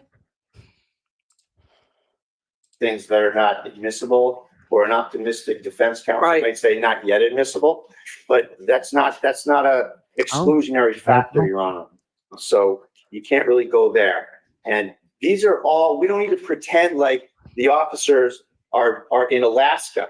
They're down the street. No, I understand. Commonwealth can ask them all these things. But does that case say that all records pertaining to an officer, any officer who has ever invoked his or her rights, either under the Fifth Amendment or Article 12, records have to be kept and they have to be disclosed? Does the case address that? It does not say anything about Does the case address whether or not an officer who is the subject of a pending internal affairs investigation unrelated to the matter that is before the court, that those records need to be produced? Yes. Okay.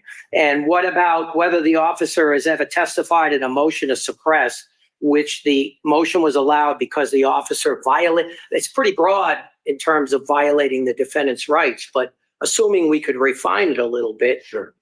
Does the case say that you must produce that? And who's charged with keeping those records? Your Honor, Brady says we have to produce that. The Constitution says we have to. On any motion to suppress that was ever allowed. If an officer is The found to be not Constitution, credible, Judge. Well, hold on. Those are two different things here. The fact that a motion to suppress is allowed does not necessarily mean that an officer was found to have lied or made false statements. There are two different things. People make mistakes. The purpose of the exclusionary rule is to deter police conduct, but not every motion to suppress is allowed because a judge finds that an officer lied. Yes, the motions are allowed because in the court's judgment, for example, a stop was unjustified, but that doesn't mean that the court found that an officer lied.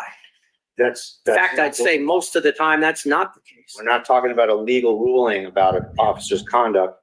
We're talking about when an officer has been found not credible. And that's what we're looking for, Judge. Well, does your office keep records of decisions by judges saying that officers made false statements or are not credible? Yes. Okay. And so. So they do.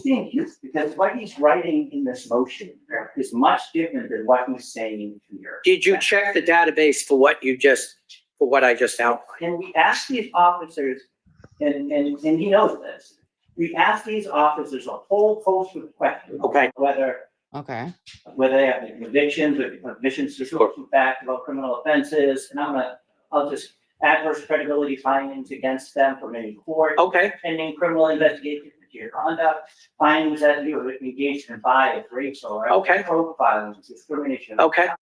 Findings that you have engaged in untruthfulness or misconduct and you're implicated. All ears. And have those questions been asked of the witnesses in this case? Yes. Have you provided any information that's responsive to those questions? So what's the complaint, Mr. Bradle? Well, that's what I'm asking, is if it's complied with. And you just said it was. Saying it was, and counsel got up and seemed to be wanting to correct me on that. And so here we are. Okay. So is it complied with or Well, not? it's on the record. What else do you want? The motion speaks for itself, Your Honor. I just want to know what the Commonwealth is objecting to. Well, they gave us a list and we can go through it. The list of questions that you asked? Counsel objected to 2C. Have they ever refused to answer questions citing their constitutional rights? We had a little bit of a debate about that. I think that's judge a firing offense. I believe that assistant attorneys general have been fired for that. I believe officers have been fired for taking the fifth. Really? I think it's in the absence of transactional immunity, officers have been fired. I think it's should read Carney versus Springfield, and I think you'll find that you're incorrect. Well, Judge, I think that an officer that takes the fifth in this case about something else is saying, if I answer. What am I going to say about this? Look at him. What am I noticing? Guys, tell me right now, when I look at this man, what am I saying is untrustworthy about him? The real ones will know this. Tell me that you noticed those big old lobes. He's all ears and he's all lobes. Yes, my lovies. There you are, coming in hot. Sir, you talk an awful lot. But what are you really saying? I don't fucking know. Mr. Bradle is doing a samba with you right now. It's very non-consensual. That question, a truthful answer will incriminate you. So I think under Graham McFarland, I think that's certainly The case doesn't say it. discoverable. The case doesn't say it. I don't agree with you. Put your fingers Carney down. versus Springfield says Carney. otherwise. Okay. And I don't agree. So, Mr. Gubitosi, have you provided a list of the questions that you have asked to the officer, or can you, or will you provide the list of questions that you asked to defense counsel? Okay. And Mr. Bradle, if the answer to all of those questions is no, and they've asked them, I'm not seeing anything that would indicate otherwise in this case, then you need to examine the questions. And if you feel there's something that wasn't covered, then you can refine your motion. But I am not going to allow, and I don't think I agree with your view of the law, that whether or not an officer is refused to answer questions, citing constitutional rights is something that you're entitled to. In the immediate aftermath of critical incidents, officers often advantage themselves of the fact that the police department does not have transactional immunity so that they can have an opportunity to speak, sometimes within 24 or 48 hours. Happens all the time. And in fact, officers are often interviewed thoroughly thereafter. So the case does not say that if you refuse to answer questions, it is fireable. In fact, it says quite the contrary. The police department does not have the ability to grant transactional We're going to immunity. Google it. Only the Commonwealth of Massachusetts, the district attorney's office, or the attorney generals have that ability. So to suggest that a chief of police or commissioner could fire someone for invoking their rights without giving them transactional immunity is incorrect. And so as to the extent you're asking for that, it's denied. Now, The next one is D. Yep. Whether the officer is subject of a pending internal affairs investigation or any internal affairs investigations into the officer's conduct, whether these have resulted in sustained findings of misconduct. I'm not sure why there's an objection there. Well, the way it reads is different than the way he said it. Okay. Oh, it's different than the way you said it. Biggs, let's go. Carney versus Springfield. The legal case originated from an internal police investigation in Springfield, Mass, into an alleged narcotics violation by police officers. Officer Michael P. Carney was ordered to answer questions during an investigation but refused, asserting his right to remain silent under both U.S. and Massachusetts constitutions. Interesting, Your Honorable Prick, because you just said, fuck your constitutional rights. Then the Supreme Judicial Court of Massachusetts ruled in favor of Carney, determining that the Springfield Police Department failed in two key aspects: required immunity. The court held that under Article 12 of the Massachusetts Declaration of Rights, a public employee cannot be fired for refusing to answer questions unless they are granted transactional immunity, which protects them from prosecution for any offense related to their compelled testimony.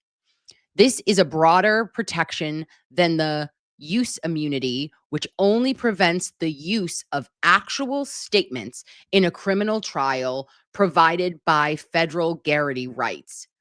Insufficient warning. The department's warning that Carney would be subject to departmental disciplinary proceedings was deemed insufficient.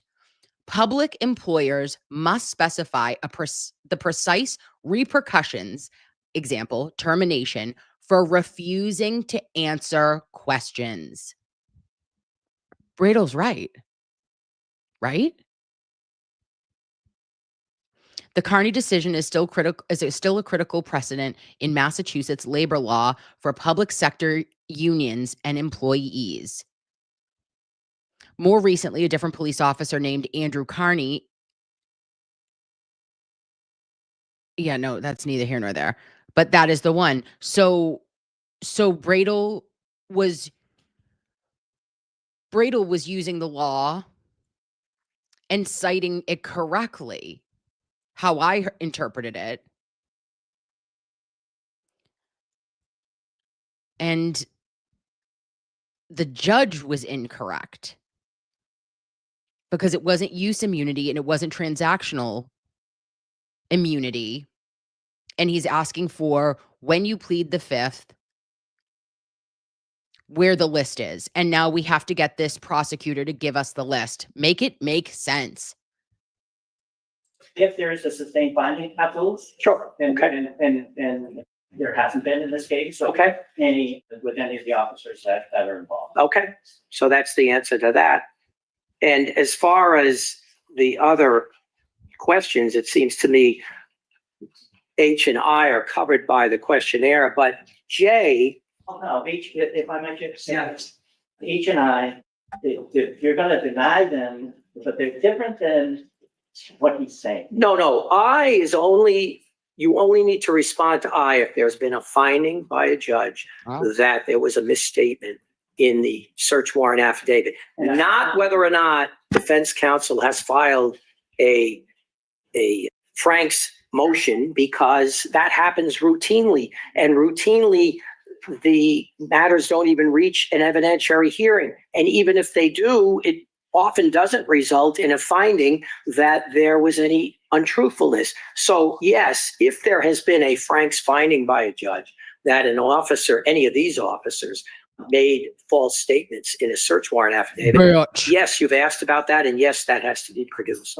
Duh. Okay. But H, if we can just get back to that, because I'm talking about that a little, and if the way counsel is talking about it, if there's been an adverse finding of credibility, of course we turn that. Yes. That's a no-brainer. Right. Do that. But that's not what that said. No, I'm not going to order the production of any motions to suppress that were allowed for any reason. First of all, it's almost impossible to ascertain that. And secondly, how many district courts in this county, Mr. Gubitosi? 7. 7?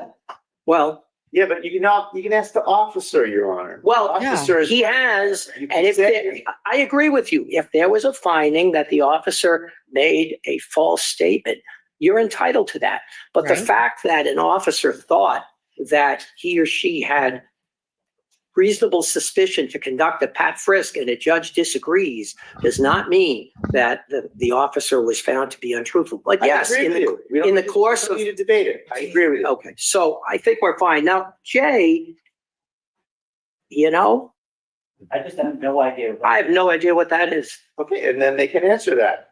They don't know about it, they don't know about it. That's the answer. I'm happy with that. Okay. Now. Well, now I want to know what Jay was. Mr. Gubitosi, when did you get meeting 35, the motion for specific discovery? Friday. Okay. Are you prepared to respond to it? I can try to reject. Okay. Is there anything in there that you object to? Yes. Okay, and what is that? Oh, I don't like this guy. Again, there are portions of number 2. And my Obama will provide all witness statements. Okay. 14, this is overbroad. Okay.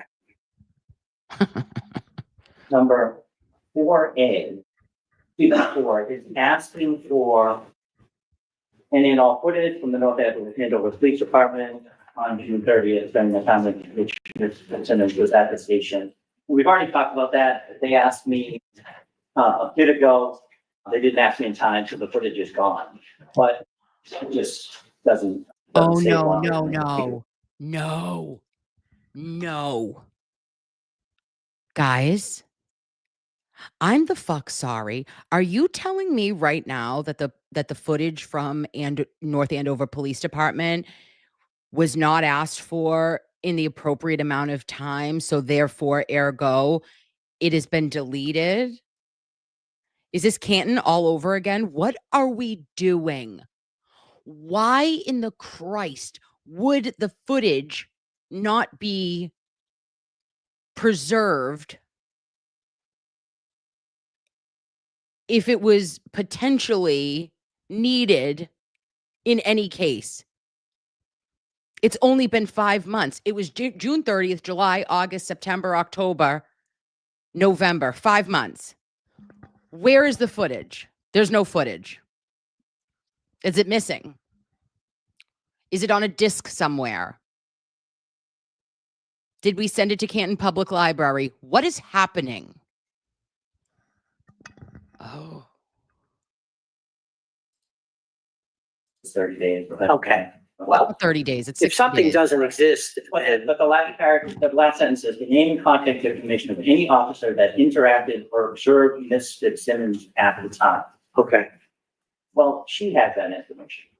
Who she interacted with. Right. From the 30th to 5 at the station, so that's something. well, first of all, maybe I'm missing something, but other than in the interview room, when someone's advised that they're being recorded and they're taped, I'm not sure there's. No, I think this is, she didn't go to the PD after the event, she went to the hospital.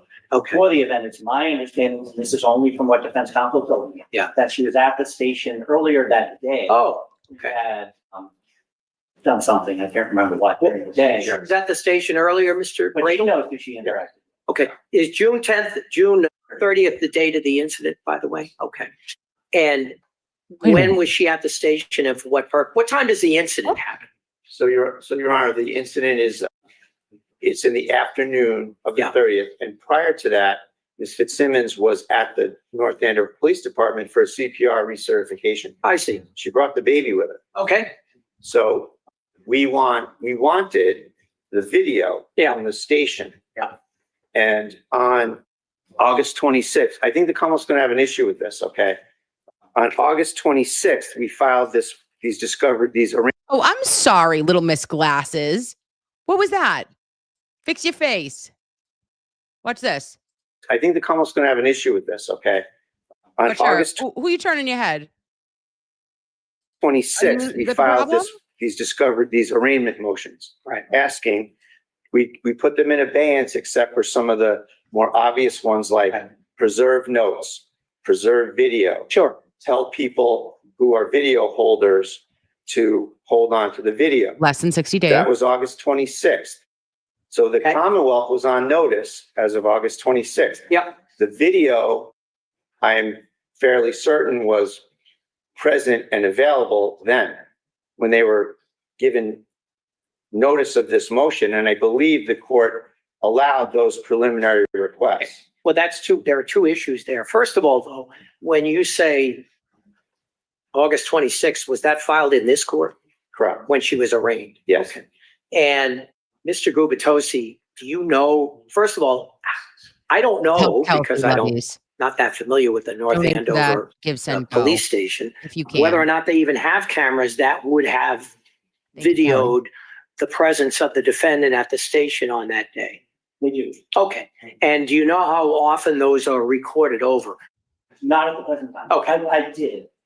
When You mean you did? we spoke about it, I called.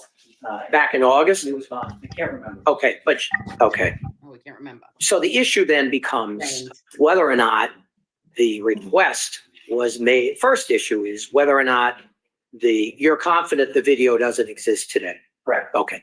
The first question is, I think that the defense counsel's entitled to know when Hi, Danny. the video, how often they tape over. I mean, I did tell him that. Right. When I found out, I just can't remember right now. But I can just suggest, Judge, if I may, I looked at it, and counsel's trying to accommodate, so I appreciate that. But on 9/18, counsel told me that they only had it back to July 5th. Okay. And you made the request on 26th. Right. But that doesn't answer their last question, which is whether or not at the time you made the request, it still existed or not. Right. But Mr. Gubitosi, that should be easily ascertained. Sure. Okay. I think if you do the math, it looks like it is. And again, I appreciate the Commonwealth's efforts to try to get it. But it looks like on 8/26, if you do the same math, 9/18, it goes back to July 5th. 8/26, you're going to be within the window of. You may. I don't know. I don't have every video system that I've ever heard of. I've seen some that go 3 days, 7 days, 30 days, I don't know. But that's easily ascertainable. And Mr. Gubitosi is going to tell you about it, and then you can make of it what you need to make of it. And there's no motion before the court. This is the most chatty judge I have ever heard in my entire life. Chatty Charlie over here. What are we doing?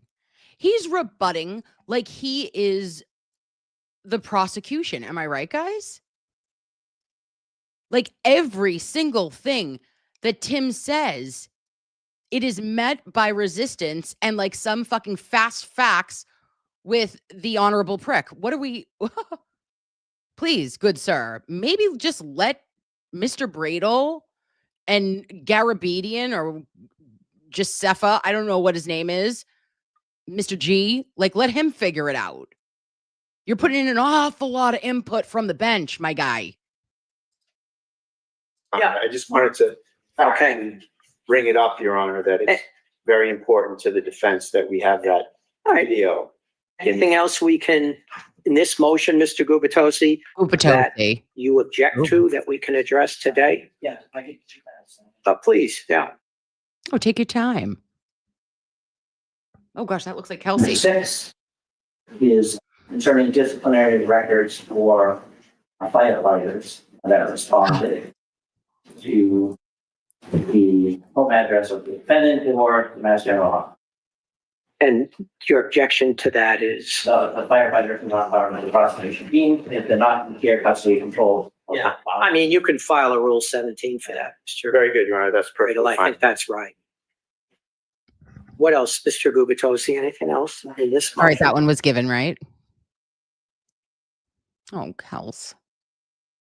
Number 9. Yep. All statements, including text, email, voicemail, writings, or light between or any civilian witnesses, police or prosecutors. I would just say it's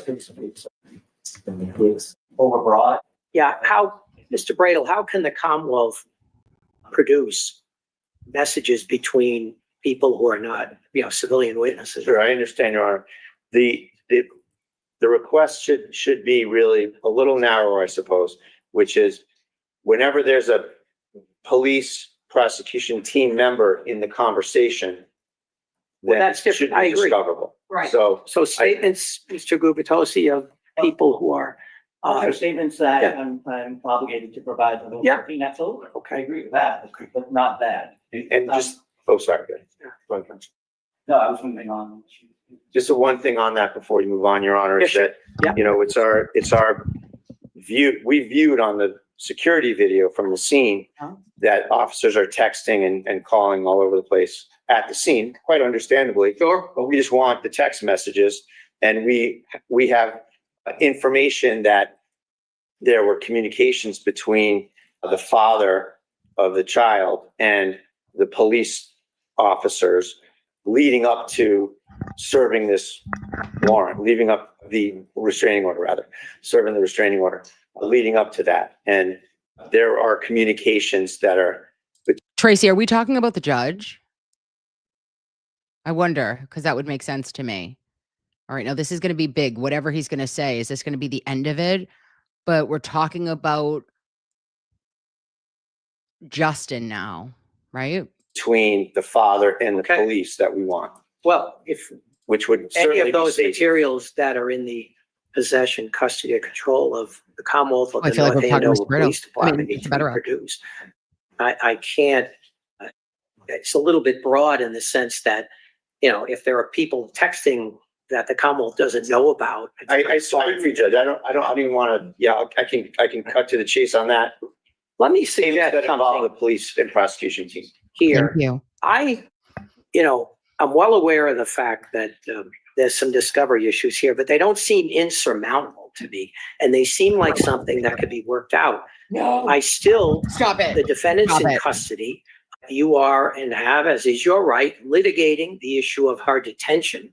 And my solution. Oh, wait, let's let him finish. But I'm about my head is actually about to pop off, guys. There are you just admitted from the bench, because he's a talker, that there are discovery issues here, but they don't seem insurmountable to me. And your client is in detention, is being detained, and you're trying to work around that. To that, it's not my decision one way or the other, but it's in front of, it's in front of the SJC. But I feel that this is the type of case that is tried in the district court every day. It's a serious case. All cases are serious, but it's not complicated. And I want to set a trial date sometime early next year, and we'll get another discovery compliance date in a few weeks. Mr. Gubitosi starting a trial December 1st. So maybe in late December, we can have another compliance date if it works for everybody to try to iron these things out, because, you know, she is in custody, cognizant of that. And so my solution, whenever, and we deal with this all the time, we spend sometimes more time dealing with the issues of pretrial conditions and release. And in the time we spend doing that, we could try the case. So this case looks to me, and I could be wrong, that it could be tried in a couple of days. And she's in custody. So if the case is tried and she's found not guilty, that's the end of it. If the case is tried and she's found. I live on another planet. I live on another planet. This cannot be Earth. Get me home. ET, phone me the fuck home. God forbid that we're taking up all this time talking about her conditions of release when we could just be trying this. Let us jump past every actual legal boundary and loophole and constitutional right and the policies and procedures and actually how every trial has ever occurred. And let's just bang it out in 3 days. And if she's found guilty, because you didn't give the appropriate discovery to her defense team, let's just lock her away for 5 years. Hey, Sir Loebs-a-lot, I'm going to need you. Oh, I found something in my pocket, guys. It happened. It's an after Thanksgiving treat, actually, for some. I was just looking and I found this in my pocket. Enough, Jerry. Found guilty, that's a whole other issue. But the fairest thing, it seems to me, is to try the case as promptly as we can. So before your schedules get any more backed up, I want to set a trial date. You can always revisit it, but what about sometime in late January, February? That's very fair, Your Honor, and I appreciate you saying that. And I wanted to ask maybe the first week of February. Sure. Mr. Gubitosi, how's that work for you? I have a murder starting on the 26th read the room. of January. So if we can go to. I have a I murder. can do this the week of 9th. Okay. That's fine. Does that work for you, Mr. Braden? Yes. Is Attorney Copley? Always with the caveat that I haven't checked with any witnesses. Of course. Sure. And but this way we have a target date. Everybody can check with their witnesses. We can find out and iron that problem out now. And if there's somebody who needs an adjustment for a few days, a week, one way or the other, we can work on that. But the longer we wait to do it, the more backed up we get. And again, you know, we're going to prioritize this case. She's in custody. Maybe she will be at that time. Maybe not. I don't know. But at best, for your client, she's going to be on restrictive conditions. And that's a factor as well. So let's get a trial date now. Let's shoot for that. We'll schedule it for trial on February 9th. I think that's very reasonable. Very nice. And let's set another discovery compliance date that everybody can live with sometime in December. Mr. Gubitosi, you expect to be tied up for a couple of weeks? Yep. I think I can, week of the 15th, I should be. Okay. I was going to ask for maybe the 18th along those lines. I think we're on the same thought process. 12/18? We can do that. Sure. We'll do the 18th. Trial. And my purpose that day. 9. Sorry, Judge. Just a calendar issue. I'm sorry. Okay. All right. But 18 is a tough day. It turns out. Can we do the 19th? I'll do it. Okay. If Mr. Gubitosi is available. Okay. We'll do it now. 19. And I want you to have a conference, which I know you will, to see if you can work these things out or refine or narrow the motion. And we'll revisit those things that day. I have a Zoom that's coming from a different Norfolk that we have to He's got a get to Zoom right now. So Oh, it's in either that or Norfolk. we get together late this afternoon. It's fine, you're right. Okay. I think we can resolve much of the rest of it. Now, as far as your request, the last thing I'm going to cover is your request regarding transportation of the defendant. I allowed it today. I'm going to do it on a date-by-date basis. I mean, if the next date is discovery motions, I don't think that it's necessary to transport her. If you want us to try to do a Zoom, we'll attempt to do it. Well, But she has the right the to be goal there. here, actually. again, in fairness to the defendant and Honor. everyone else, is to get the case tried promptly. So we'll have a hearing that day. I'll try to, or me or someone will iron out all of these issues if we can, and let's keep moving. I don't expect, doesn't sound like you intend to litigate a motion to suppress in this case. Correct. So that removes one common obstacle to getting this done. So working with that, I think everybody's being reasonable in terms of time. Why don't you have a further conference, exchange written responses so that there's down the road, there's no misinterpretation, and let's see each other again in a few weeks. And that's it. Let's see each other in a few weeks, lovies. We shall. All right. Now it's you and me. That was not amazing. Not my favorite. I'm going to tell you that. I hope that the SJC is successful. I hope that Kelsey. Oh, let's maybe. Okay, hold on, guys. Want to say a prayer for Kelsey? Maybe that would be nice for her to know that we're thinking about her. And I know that for today, I can get a prayer. I think that the one that I got from like a daily prayer, November 29th. November 29th prayer. I read it today and I was like, oh, that felt very on par with what I was thinking. Oh, that's nice too.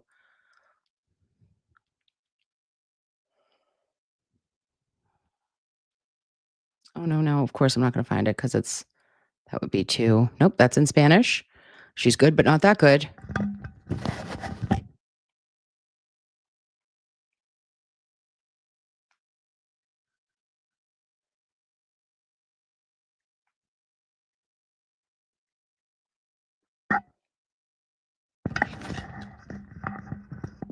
Sorry, babes.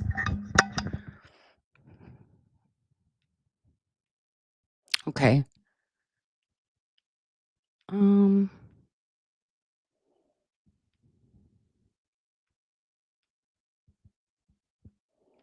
What is this not? Okay. Well, we'll just go with this one. So when it's Saturn, isn't that something? Okay.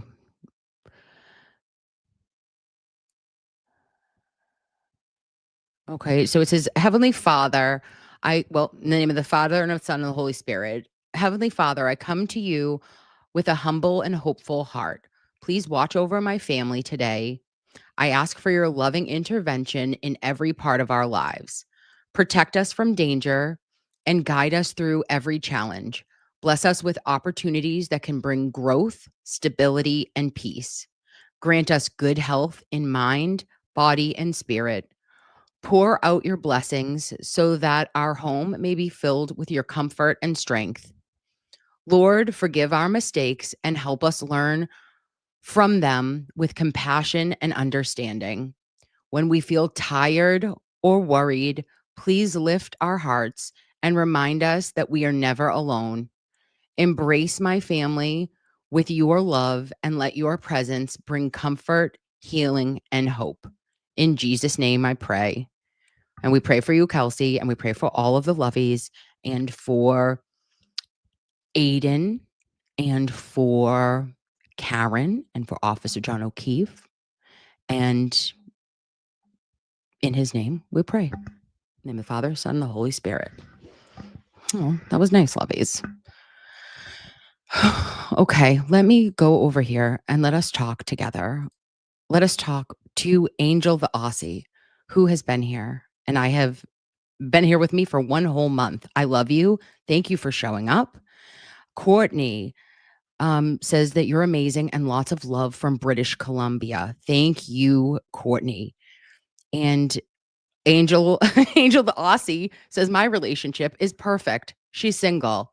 Oh, oh, all right. Have that dinner for one, babe. Okay. How about no socks on the floor? Things that make you go, love it. Would rather just do it myself. And love thyself be true. Leslie has become a YouTube member. Leslie Howerton, I love your face. Thank you for being here. And Courtney said her heart broke for him. Her smile said everything you need to know. She took pleasure in what she was doing. His pain and fear was enjoyment to her. Everyone saw what everyone saw. I was thinking, I am training. Thank you so much. Lovey said, was thinking of Amber and Johnny Depp. Oh my God, the gaslighting and craziness was sad. Yeah, all of it. And she just kept writing that because it was. All of it was shocking to see, in my opinion. And Lucy said he took on the McAlberts without so much of a flinch, and yet he was terrified of her. That says something. Read that one back.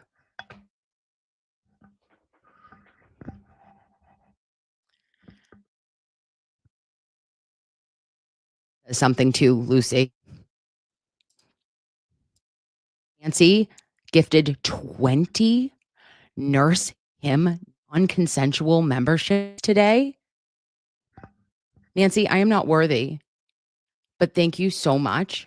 That is beyond kind, and I appreciate you so much. And thank you to Earned Biatch. The Earned Biatch has become a YouTube member at Nurse Kim's house.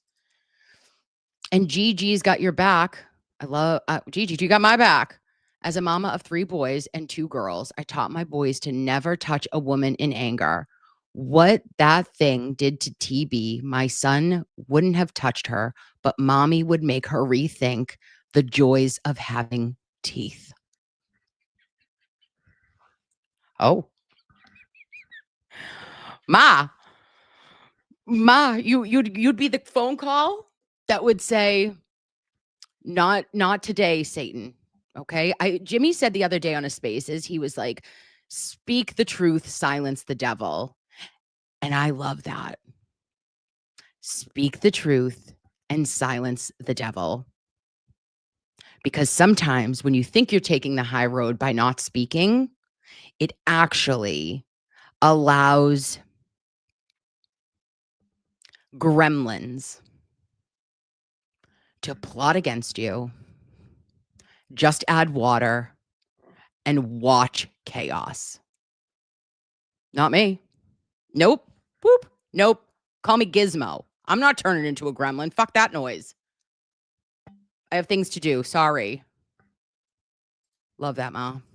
And 302 girl said MO had an agenda. When TB had enough, she betrayed him. It was toxic. But her trying to be in the family and meet the kids was startling. Her past behavior says everything about her. Karen needs to run. Love you, NK. I'm going to tell you this. When somebody tries to insert themselves into your family, and maybe there's resistance or like a time that needs to be adhered to for a partner, but maybe that timeline doesn't work for your, I don't know, young children or your family that has dealt with a lot of changes and deaths, tragic deaths, that might not be the timeline that you're going to like as a partner, but you have to be able to move and adjust with somebody if they're going to be your person. And I think that Aiden may or may not be discussing some of previous behaviors at a different stream. It's not my place, but I think I've seen this film before. And I didn't like the ending. Taylor. And thank you, MJ, for becoming a new member at Nurse Kim's house, and also to Laura Arndado. Didn't say her name right, but I do love you. She's a slight dyslexic. Mozzarella77 came to my house, said she's not leaving empty-handed. Looking for the right flux, said, glad you have TB's back. Yet hard to imagine Mr. Betterow finding TB show live on screen, KR words, illegal recording, helpful. It's dangerous. Yeah. Listen, did he say that? Jesus. I don't recall exactly, but he's going to have to say what he's going to have to say. And I say, tell it all. Let it all out. Let it all hang out. Because what happens, lovies, the truth shall set you free. And when you speak the truth, you silence the devil. In all ways. And Courtney says, my ex used to beat me regularly and still would never do what she did to TB to my ex. She took great pleasure in fear and anxiety. Okay, I'm going to say something, and this is probably a hot take, and forgive me, I'm only human. In my family, there has also been physical abuse of people, and some may say that bruises would heal, right? Or a broken nose would heal, or whatever it is. But the long-lasting psychological effects of emotional abuse last far longer, and that you might, like, not saying you would want any abuse, but physical violence, some may say I would have rather had that than to have to live with the aftermath of what psychological abuse and emotional abuse can do to a person. And that's all I'd say about that. And Amanda, thank you so much for becoming a YouTube member, lovey. And Moxierella, thank you for a super sticker. You're super. And Meredith equals setup 2.0. Very triggering for me personally. I think that last night was triggering for a lot of people, babes. I think that anybody who maybe has seen something and felt something and has real lived experience, you would know what you saw, unfortunately. And I'm sorry for anyone who has lived through anything like that. And my ex didn't go to my brother's funeral. That was the final straw for me. Being the way she was when his mom passed was inexcusable and unforgivable. Tracy, I felt so heartbroken. And I can't relate to that. I can't relate to not understanding and showing love and support and compassion when somebody you love loses one of the closest people to them in the world, and in the way in which Mrs. Carney had passed away. I can't understand that in my brain. And Heidi Dog, thank you so much for my super sticker. And Alessi's Fantabulous Lexicon says Meredith is a sociopathic chaos muppet. Say that 3 times fast. Bet you couldn't. Allegedly. And CJ Laz OMG. Kim, as someone has already said, some of these people do not have values or morals. Just my opinion. Yeah. Some of these people do not have values or morals. There are going to be people that you come across in life that do not. And who is there to judge, though, right? All I can do is say what my opinion is after an informed opinion was made by hearing from both parties. And I know what my compass is. And I know that I put my head on the pillow at night and I sleep well. All right. Minus like worry about my children, worry about my family, worry about my dollars. Like, yes. But when it comes to your morals or your values, I don't have a difficult time with that. And I think most people that hang out at our house feel that way too. And the Goodmans, thank you so much for gifting a non-consensual Nurse Kim membership, doling it out one at a time. Like we are what? Strippers. Where, you ask? Centerfolds in Worcester. And Sherry D gifted one Nurse Kim membership as well. Thank you so much, Sherry D. And the other Mary B, Kimmy, you're lovely and wonderful. I'm so glad TB has you. Please ignore the twidiots. Their goal is only to cause trouble. And the real people love me. Well, I love you. Thank you so much for being here, babe. And Christina Shepard, thank you for becoming a YouTube member. And Jenny Lulu has been a member for 6 months. I admire you for maintaining support for both. I do support both. And I will continue to, babes. Like, hashtag can't stop, won't stop. And if I know it might be a little bit annoying, but if, in my opinion, if you support Aiden, then you should support Karen. And if you support Karen, then you should support Aiden, because they are both factually innocent and have been railroaded by the Commonwealth of Massachusetts, by Mass State Police, and the Norfolk DA's office. If I was just on mute that whole entire time, I might have to sign off and never speak again. Did we all hear me? Oh, I was dangerously close to that button. We have to find our way back to the boom. And DK says, real friends have the courage to discuss hard conversations and respect each other afterwards. Love you, Kim. Love you, DK. Thank you. And DNBND says, you always make everything brighter. We love you, Kimmy. Oh my God, guys. Stop. I love you. And listen, your girl is just doing, what we can do. I do the best I can in the situations that we're presented, right?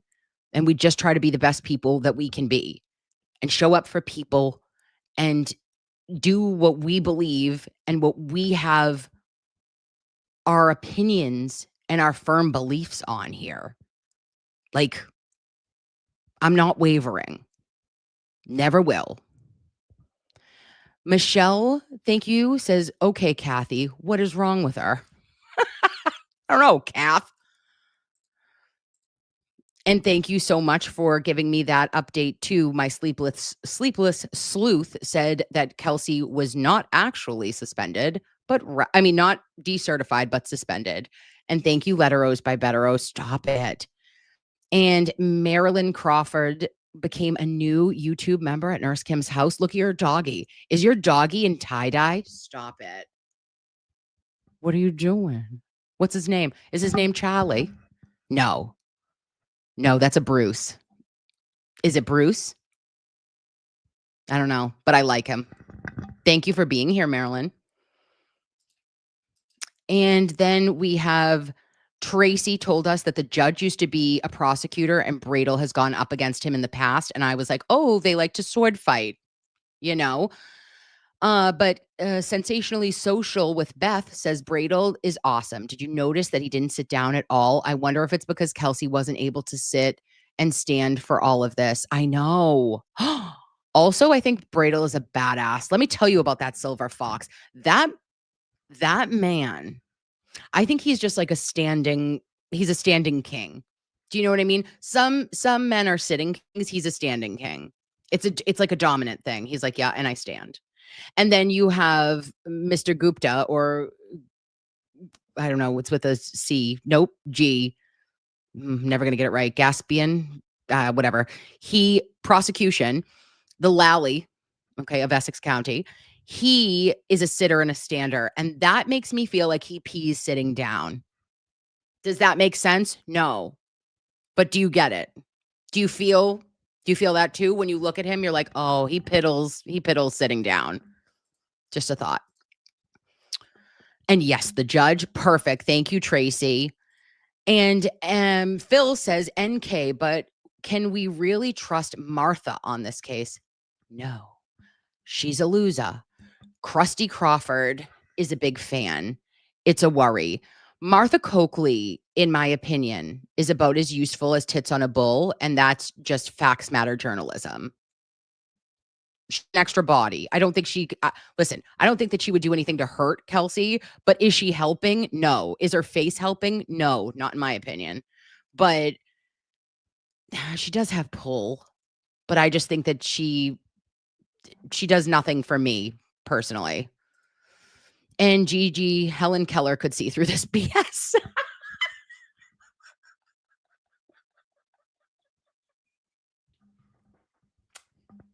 I needed that, Gigi.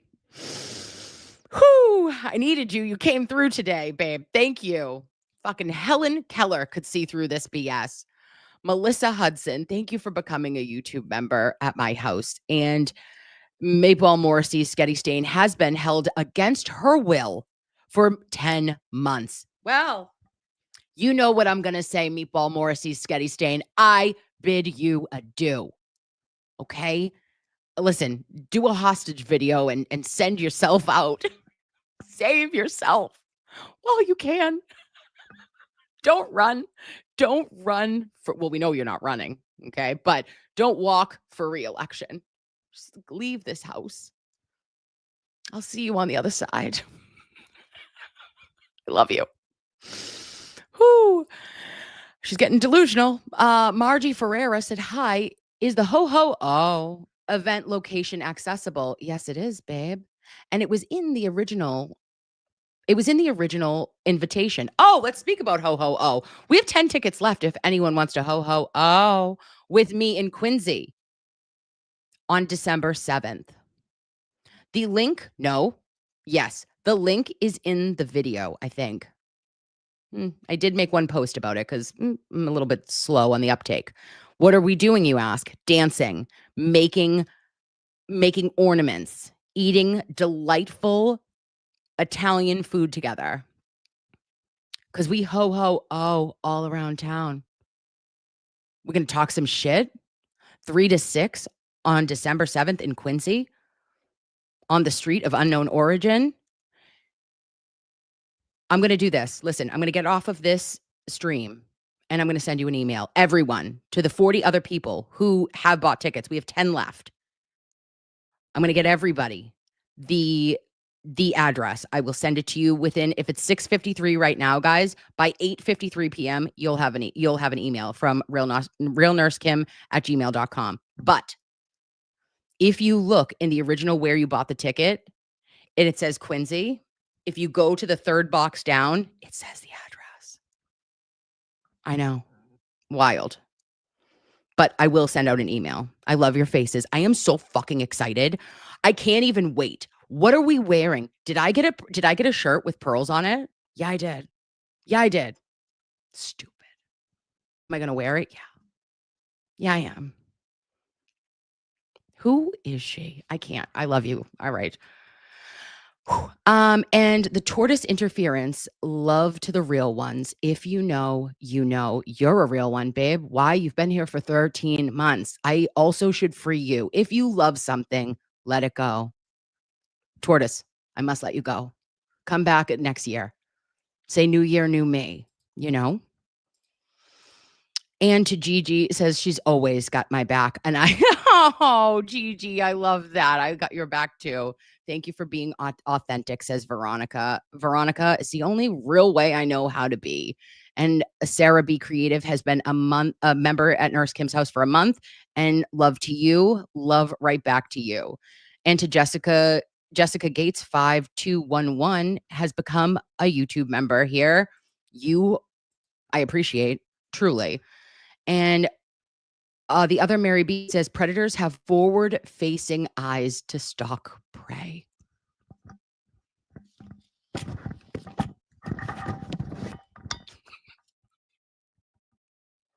Okay, don't make me. Oh, Jesus had to look away for that one, Mary. Stop it. And Jen Fox says you're a great friend. He needs real people in his life. He's also been a very good friend to me too, guys. Iceman Cometh says, as a guy listening to that and gone through somewhat similar, what's really upset me was also going after his ex-wife and kids. Like, just stop. Iceman, thank you for bringing that up because what is happening? Can you see me? Am I fading in? God damn, get a light, Kim. Figure it out. Sorry, guys. So that bothered me to no end. Like, to no end. I'm still fading. Still fading. Who is she? Where is she? Find me. That really bothered me. I was very upset that last night Aiden's wife continued to receive multiple phone calls and claims that there was going to be consequences for Aiden doing a live about somebody who is mentally unstable. And to that, I say, you fuck with my family, you're not going to have a fucking another chance too. Do you know? Like, I would have been on with, and I know he did call Holden police, but like, I would have been down the police station and filing for a 209 immediately today. I don't know what he's done, but you will not harass my children, my ex-wife, because she's done nothing wrong. And if you have a problem with a man and you know that the man is not going to, he's not going to waver, then you go for the innocent and his loved ones. That's another level of deception, of depravity, and of abnormal behavior. Like, everybody is holier than thou in this fucking community. Like, oh, where's the outrage? Where's the outrage? Where was the outrage for Aiden's wife, ex-wife, who is calling him at midnight afraid? Where is the outrage? Like, the hypocrisy is stunning. And it's like, we're going to keep going back, tit for tat, tat for tit, fucking ping pong, fuck off. Like, enough. Stop it. In my opinion. This is only making people look, it's going to keep looking worse. And all I say is, I care about the safety, I care about the security and the well-being of Aiden's children and his ex-wife, who never fucking did anything to anybody.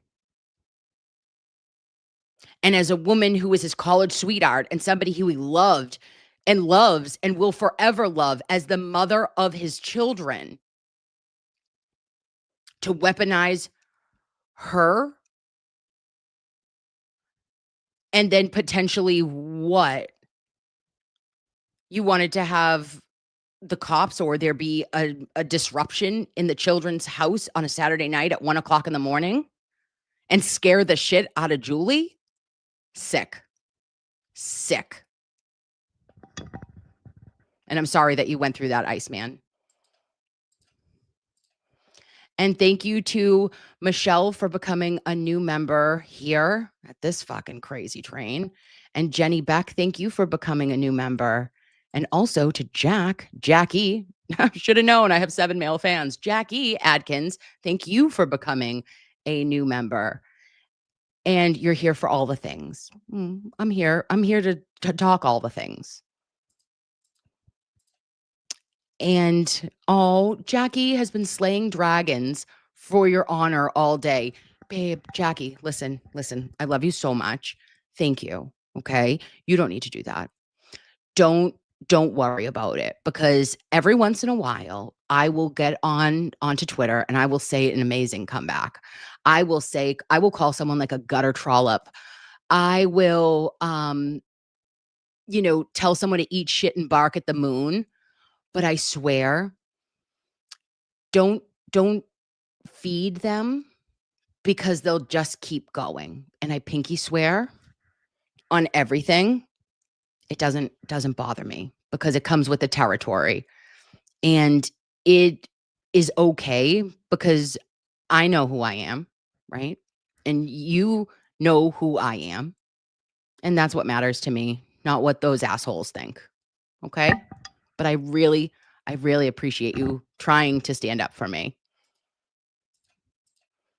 And Kimberly says, narcissists never feel they've done anything wrong, even when the receipts are in front of them. My ex-daughter-in-law was horrible to deal with. I'm sorry, Kimberly. And I not to kind of make it sexist, but I still feel like in some circles there is like a lack of understanding for men who have gone through these situations. And Aiden has gone through this and lived through it. And I think him speaking about it does open up, for other men to not have any sort of kind of fear about it, or feeling like like, oh, that's not manly of me to talk about what happened, because you'd rather take that with you, to the grave, instead of have to open up about what actually happened in a situation you were in. And it's like with women, you're like, oh, well, I expect that. I expect the woman to be the victim. And it's not the case. And studies are showing that in the last 5 or 10 years, there is an increase in female abusers. Just facts. And Tortoise says, never going to give you up. NK, love your face so much. Never gonna let you down. Never gonna run around and desert you. Yeah, Rick rolled. Oh, also, big props to Bradle for of the invisible and silent E. Isn't he? What a king. What a silent E king. I do love him. He's my guy, my silver fox. And we got your back. Let's put safer team schedule for family. Yes, let us all be safer. Let's all follow schedules. And we got your back. Thank you for being here, babe. And the merch JJ made for you about you was the last straw. All right, we'll end on that, babes. James Jackson did make a hoodie to call into the question of my nursing. And it said, what type of nurse are you? Let's pull it up, because, it was a little bit odd, but I did make turkey and meth merch. But nurse, I mean, nobody would think you for meth, would they, James? But they would think of me for nurse, because that's what you said to me. Rude. And it wasn't even it's not even that cool. If it was a good hoodie, that'd be one thing.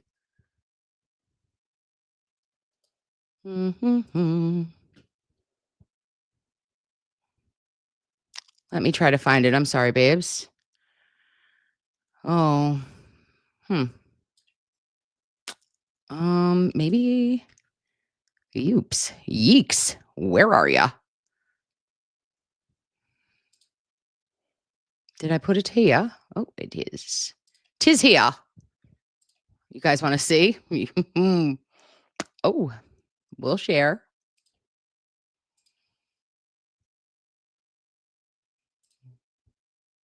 Share it. Sharing is caring.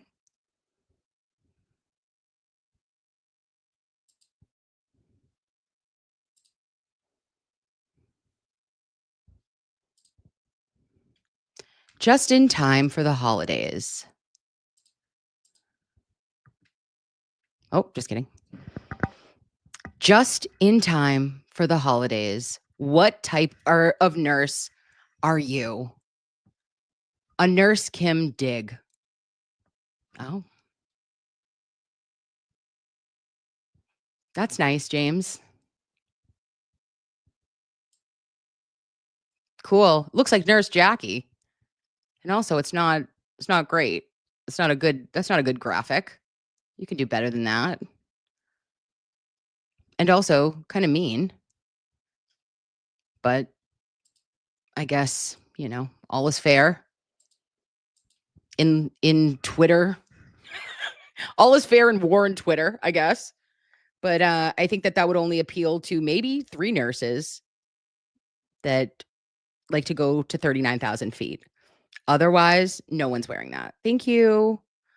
All right, lovies, that is it. It's 7 o'clock. We've been here for 2 hours and 41 minutes. No one asked to be here this long. No one cared. But I care. And I love you. And I hope that today made sense. And I'm glad that we got to go over Kelsey's hearing. And Mr. Betterow has his class reunion tonight. And I don't think we're going to do Sunday service with him, but I'll still do Sunday service if you want it. If you would like a solo Sunday service, we can talk, or maybe I'll send him a text tonight, but he's probably going to be out. He's having a good time. Leave him alone. Stop. Don't even make it weird. He might need a bye week. If he doesn't, we'll be here to surprise. If not, let me know and I'll be here because the show must go on. I love your faces. I'll talk to you soon. Bye, guys. All right, great job on the news. Thank you. We will, Courtney and I will share what happened when we went to dinner last night, Sunday dinner, coming up. And as